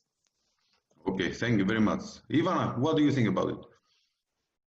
Well, I of course agree with what Grigoris and Joanna said, and it is a very complex issue, and it has to be addressed from these different aspects: social, economical, political, and this fact that we are in this global crisis. It's also, as any crisis, it's an opportunity for innovation. And when I say opportunity, I actually mean necessity. So also now people who are not scientists, and even people who are not in agriculture, or they see that there are things we need to change. So, and they maybe finally now accept, because there were many opponents to the whole idea of the theory of the climate change. Well, actually, it's not a theory, it's proven. So, but still, there are many conservatives who think that's not happening, it's all propaganda. But it's actually really happening. And now people, unfortunately, feel the consequences. And now maybe there is really this change of thinking, the mindset change, that each individual can do something, and just starting to eat a little bit less meat. Well, okay, it's not easy, especially in the countries like also Greece and Portugal. I think diet is very focused on steaks, on sausages, and that's why lab grown is important, because you can get the actual meat, but without all these negative effects. Okay, excellent. Okay, so everybody agrees that change needs to be made, and this crisis might be an opportunity in order to initiate that change. However, there is one problem, and the problem is how to introduce all these sustainability measures, to put it this way, or aspects, when it's a time of economic downturn, economic crisis. So how can we expect from farmers, food producers, to go green when their accounts are on red? And to add something else, how do we expect also consumers to be, for example, to prefer this kind of food, and but on the other hand, they don't have the money to afford it? This is a good question, I think. Grigoris, what do you think? I think you're muted, Grigoris.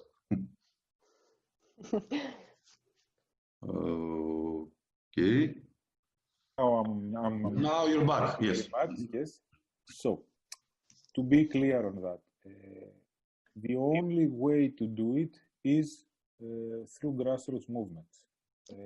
You have to bring the farmers and the consumers together. First of all, we have to look at topics like the food deserts in urban areas.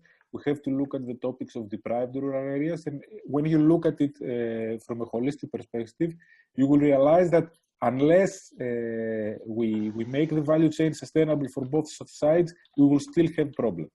This means bad news possibly for many intermediaries in the sector. This is also might mean bad news for non-sustainable value chains related to food, like the fast food value chains or whatever. But it also means good news about empowering local initiatives, about bringing farms closer to consumers or to restaurants. And I think that if we can expect some positive aspects, we can expect them through this direction. On the other hand, on the short term, we expect to see subsidies from the government in both directions as well, to farmers and to consumers. But I would say that this is more like a band-aid. This is something which is very much needed, not to allow the crisis to turn into humanitarian crisis, but in the medium term, it requires to build value networks based exactly on these principles. And it takes two to tango. You need to work to the mindset change on the producer side and on the consumer side. I wouldn't agree more. Joanna? That's the 1 million question. So I think that this would be a huge global, or at least European, excuse to change policies. We had the old common politic of agriculture, that it was a huge disaster for Portugal. We stopped producing most of our food, which become totally dependent from other countries like Germany, like France, where they grew most of these cereals. And I think now we are seeing signs that this is not the way to go. So this new deal that is being discussed, and it was just launched 2 days ago from the EU, from farm to plate or something like that. I don't know how to say it in English. From fork to plate. Yes, yeah. that's it. So in Portuguese it's different. So I think that, of course, multi-actor, multi-sector approach is mandatory now. We have to raise critical mass. We have to empower farmers, and individual ones, they don't have critical thoughts, but together they have a huge power, and they can indeed, depending on the country, have a huge effect on policy and in distribution, sales, innovation, etc. But this has to be a global and an European, at least, level change of mind and change of paradigm. Otherwise, we won't be able, each country, to do it by themselves.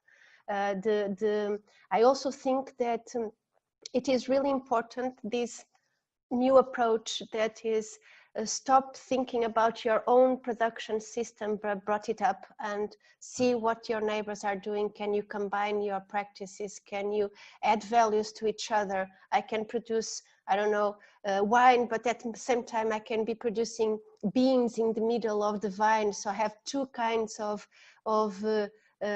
cultures, so I can be more sustainable in my wine production without reducing my final income. So this kind of strategies, I think, can be combined, but we need obviously to have a huge political support to do this change, otherwise, and finance this change. Otherwise, I don't think it will be efficient. Okay, thank you very much. Ivana, what do you think? Well, being the third to answer, it's difficult Yes. to actually give any new aspects, and definitely great replies by both Grigoris and Joanna. And I would just like to add maybe this one perspective that's maybe not always thought of, but since my mother is the professor of ancient history, I mean ancient Greek and also of the Latin, maybe that just popped into my mind. In ancient Rome, you had these laws that the state actually provided the grain, the wheat, to the poorer people, and it was extremely important for maintaining the peace, to prevent any riot. And maybe that's a thought for the governments, or even on the higher level, I don't know, EU, to think about. Maybe this is now pure brainstorming, really, from my personal opinions, that maybe they could see with these producers of the alternative proteins, plant-based ones, maybe the governments could buy and then provide on the, for better price, smaller prices to the poorer. So I think that the name of these laws in ancient Rome were cura none, something like that. So maybe we could have these new similar laws to that, because you can always learn from history, and you should be learning from history. So that's just can be one option. Yes. Okay, so thank you.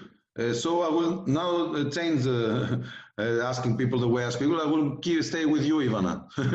So, so Okay. yes, because you said in your presentation, you said that this is not the only pandemic that we're going to face, and another one will be knocking our door sooner or later. So, based on that, the question for you is the following: what would you do to prevent the next pandemic?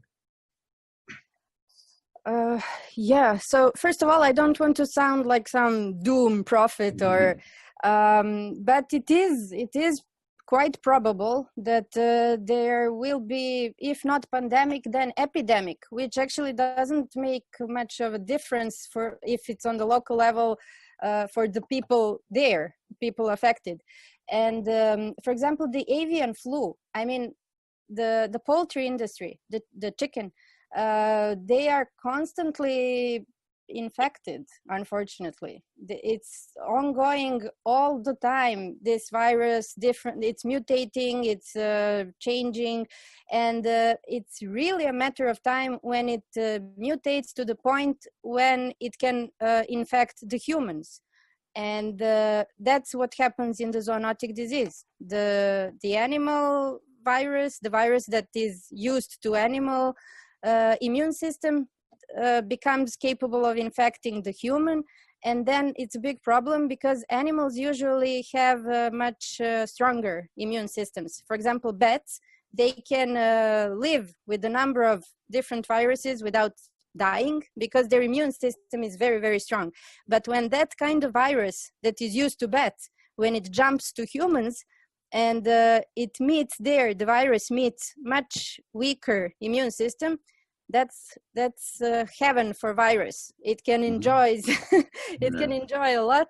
And what I'm saying is that it will keep happening because that's also a natural way of things. When something is possible to happen, it will most probably happen. So we have to do a lot of active measures to prevent it. So we have to, first of all, for that example with the avian flu, let's not have that many chickens at one place. And also, let's not use that much of the inbreeding and making these hybrids, and because that also weakens their immune systems, so they get more susceptible to the other viruses. So basically, maybe I can just use this as a summary. Let's use science more when planning everything, including the food supply. Message received. Thank you, Ivana. Joanna, what would you do? Sorry. So I'm a microbiologist and I work with human disease for a long time. And I just, for me, it depends on the concept. I've never, this day-to-day cares, I already had it in my home. I always left my shoes at the door. I never went out with my clothes because I work in a micro lab. So this is regular things for me now, like disinfecting hands. So I think this can be part of our daily lives now. So it's just for this is a really good news. So people probably will start having this behavior more health-based behavior that promote safety. I also agree that this kind of events probably will increase because we are increasing the number of people, we are increasing the number of contacts with wild animals. So the number of mutations and these kind of random aspects that need to occur between each host until it comes to humans, we are fostering this because we are going into the wild, we are eating even more animals, so this will obviously happen more. But we did have this 100 years ago, yeah? And I still, my grandmother still talked to me about this kind of flu. So there's a memory in people. And in Portugal, people went home before the government told us. Okay, so I think we are starting to learn and to give the real dimension of what an epidemic can cause. But if you are going to other countries like Brazil, like the States, like people are not going home. People are daring the governments. People are daring science. So this is much more than a health problem. This is a civilization problem. This is belief problem. I don't know. So we have to face all of these different aspects because we can have the most robust health system in the world. We can talk, each country can be talking, and we can narrow these 2 months that was between the beginning of the pandemic in late December and the World Organization calling a pandemic in March. We can narrow this, but if people don't believe it, we still will have these huge numbers. So I think we should always be tackling all these pillars: social, health, of course, and trade. Trade will be a huge, it's a huge vector of dissemination because people are traveling. So otherwise you are talking about a globalized world. If it's 100 years ago, you could just have small focus. Now you know that in 1 month it will be a pandemic. So I think we should start to prepare our people for this kind of pandemic and how they should behave.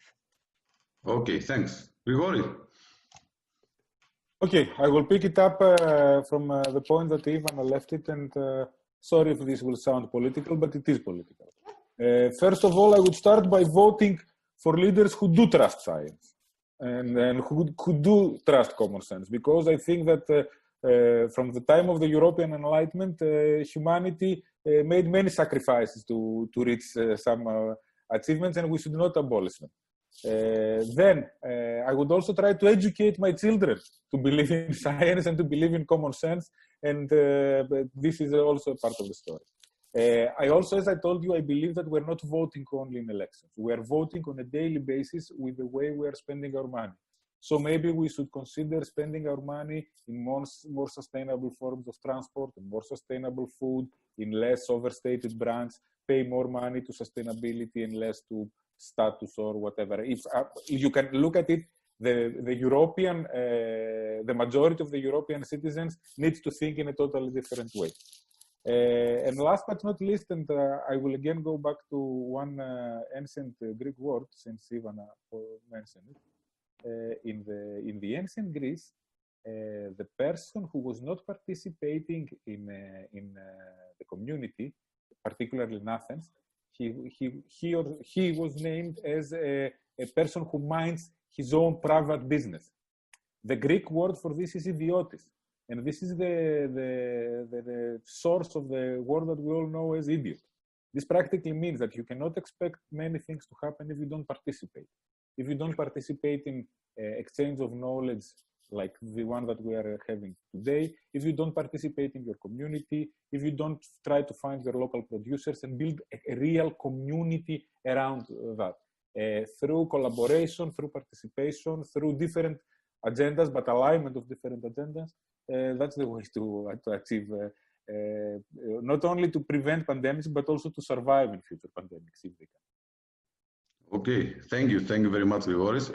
And to wrap up, to close, I see that we have some questions from our audience here, so it will be, I think, a good idea to try to tackle some of them. So I will ask the questions to each of you individually, because some of those are directed to you. So let me see the questions. One question from Nicola is from the numbers: animal-based vs lab-grown protein different in the price by 12 times. What are the thoughts how to decrease the difference in price? I think that this question has already been answered by Ivana, so I skip that because we discussed it.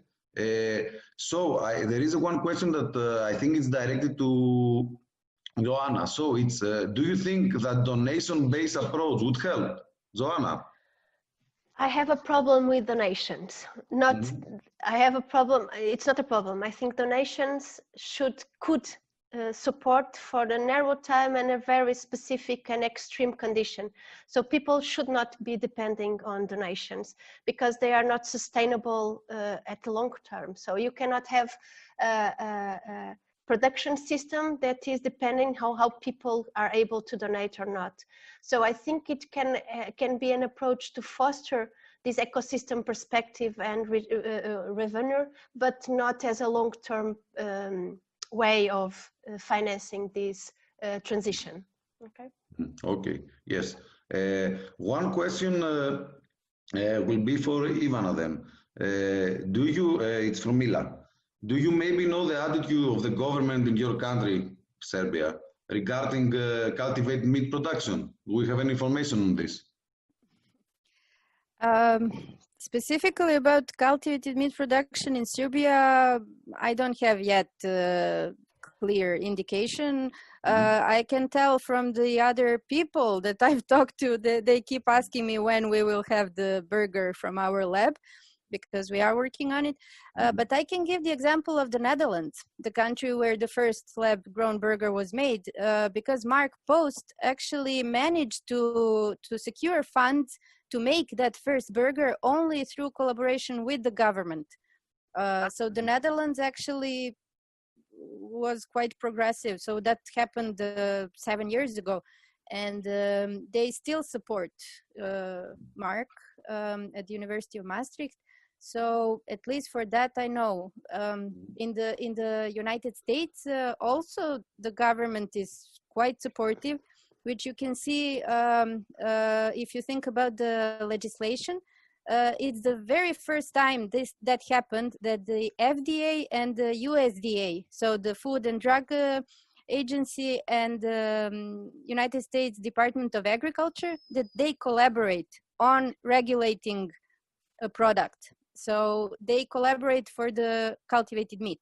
So that's a pretty clear indication that government is very interested and at least not negative about it. I guess we have, and I think we have to wait a bit to see what will be the government policy towards all this. Thank you, Ivana. And one last question, and to wrap it up, this is a more business-oriented question, so I will go to Grigoris. Vesna asks, there is a growing gap between countries that understand that we are entering new territories that will need change, and the one working to overcome this crisis in no ways. So the question is, do you think it is more important to work with officials now and create space for future enterprises, or there will be more efficient, it will be more efficient to create new solutions from which officials can choose to regulate? Grigori? Well, difficult one. It's a difficult one because I don't think that these two are mutually exclusive. This will be a totally dialectic process. Unfortunately, we know that technology adoption is a painful, slow process that requires not only excellence in scientific and technological development, but it also requires sales skills, it requires vision, it requires a consistent and long-term strategy. Therefore, I would say we are talking to everyone, we are talking to existing companies. The agri-food chain has very deep value networks. If you see, the majority of exits in the agri-tech domain are practically buyouts. You have very, very few IPOs. When we have those, we celebrate because this brings the value of our sector in the forefront. But normally what you have is, for example, in agricultural robotics, which I'm involved sometimes, the biggest exit that you had was when Blue River Technologies was bought by John Deere.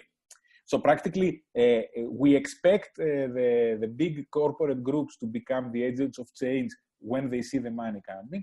But at the same time, new companies will emerge, and this is what makes what we like to use the example of the coral reef, where you have small fish and you have big fish, and there is competition, but there is also collaboration. And overall, it's I think that you need to remain around the network of innovation, regardless if we're talking about new or old companies, startups, or multinational corporates.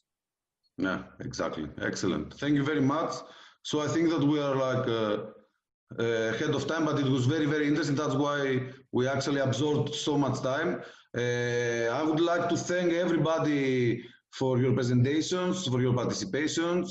I think that we tried at least to answer most of the questions. We cannot answer everything. Thank you for the audience, for your questions, for participating, and I hope that we'll have the opportunity, as everybody said, to come together in an actual event, you know, and shake hands again and talk, you know, really, really soon. Thank you very much, all, and it was a pleasure. Bye. Bye. It was a pleasure. Thank you. Thank you, Stavros, for moderation. Yes. Great. Thank you. Yes. Thank you all. Bye. Bye. Bye. And now we're not finishing. We have to move on to the brokerage event. Right. So we have 2 minutes brokerage event where organizations and universities or whatever have the opportunity to introduce themselves.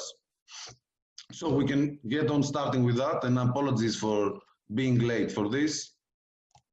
Okay, so we have Alessandro Paglialunga. I hope I pronounced it well. Alessandro, are you here? Alessandro, if you're here, please raise your hand because we don't see you in the list.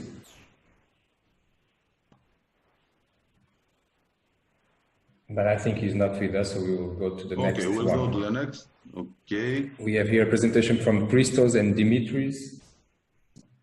It's PK. Yeah, Right. the company is speaking. But we don't see them on the list of attendees also, so we'll go to the next one. Salih Kurt.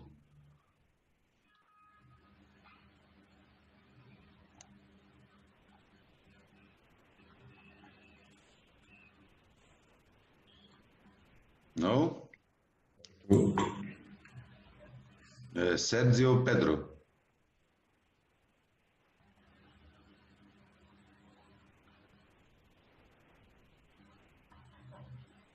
Not here also. And we have Philip. I think Philip is on the list. Okay. Oh yeah. So I'm promoting you to panelists. Philip, you can talk now and present the slide.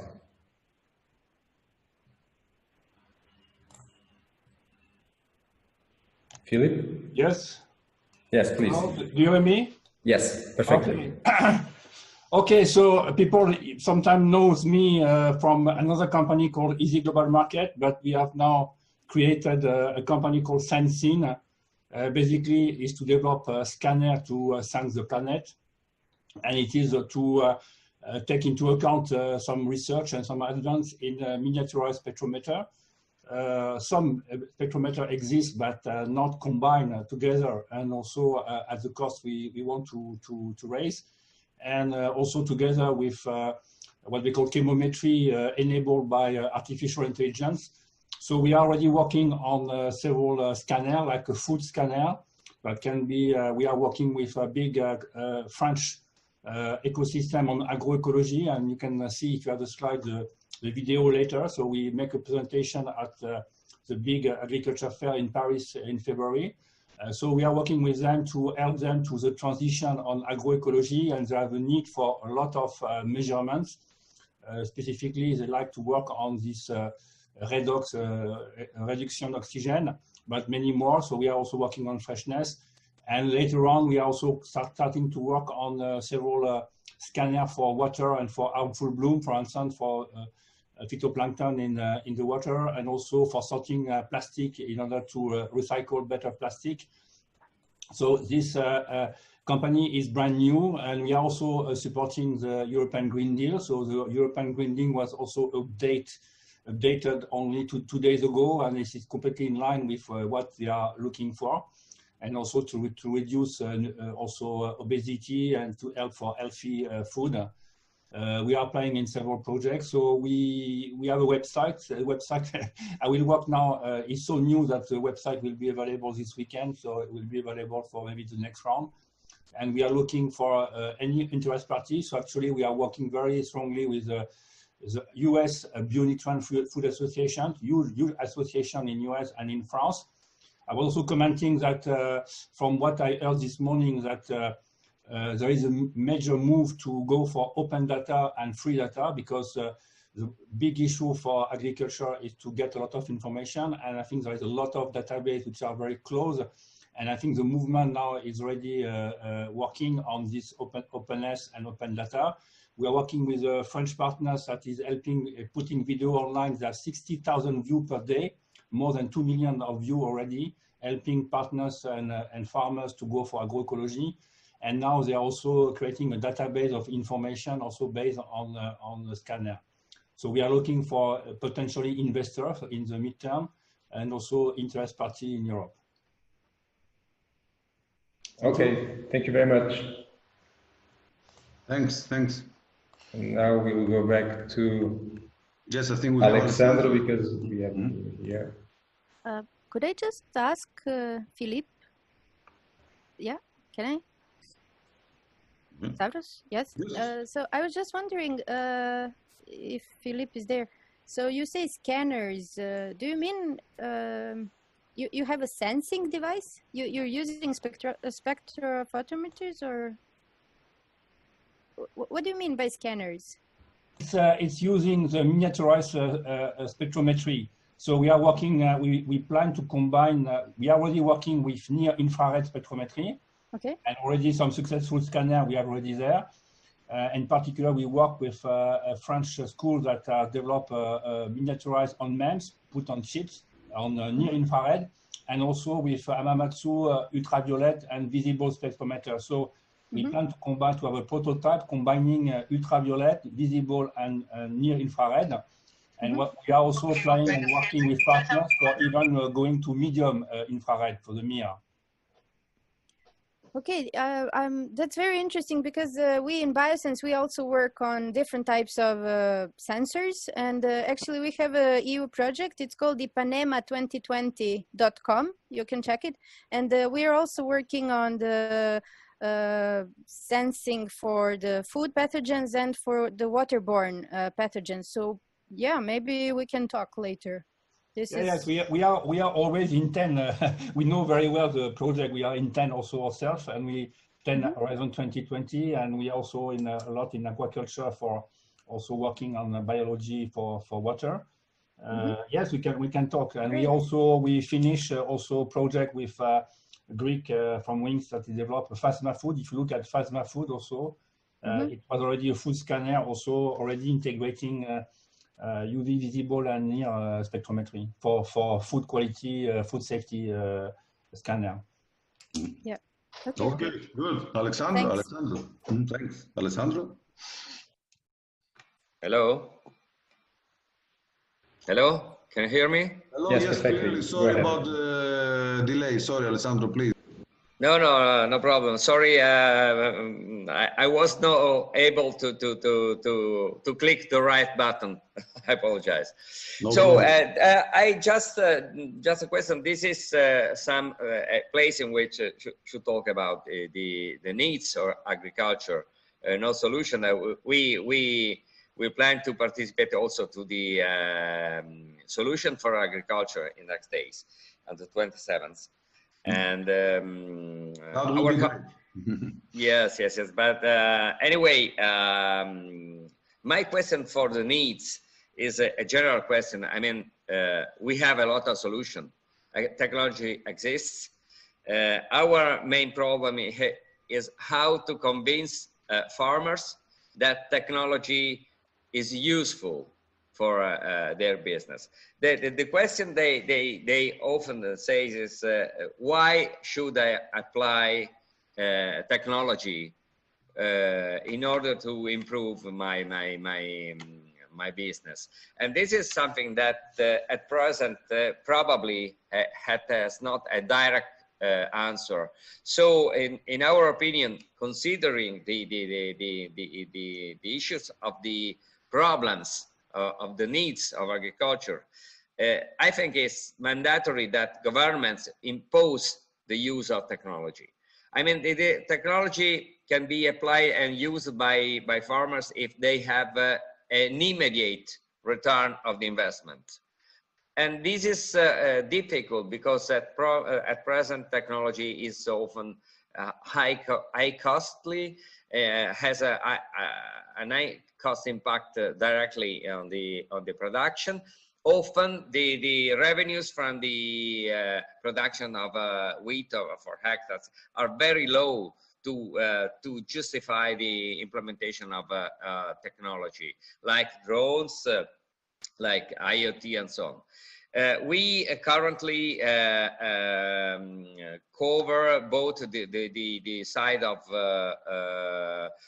drones with a multispectral sensor for monitoring of land cover and the crop field, and in the diatomic project with the BISM, we want to implement a network of biodegradable sensors that are in some way aggregate by a cloud model a marketplace where the farmers not need to be scientists, just need to use technology in a high level language.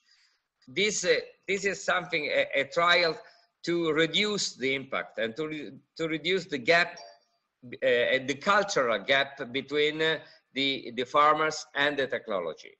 This is one of something I think in which we have to work to increase the application of technologies in agriculture. That's all. Excellent. Thank you very much. Just to answer, because you asked a question, I don't know if it was rhetorical or not, how to convince users to actually use the technologies. I would answer that question by proving the usability and the return of the investment. This is my first call, to prove that if you adopt the technology, you're going to actually earn more money that you're going to spend. In a few words. I hope you agree. I mean, government should improve the use of technology in direct or indirect way. Directly by sponsoring with money, putting money to allow the implementation of technology, or in an indirect way by, for example, improve and impose traceability of food.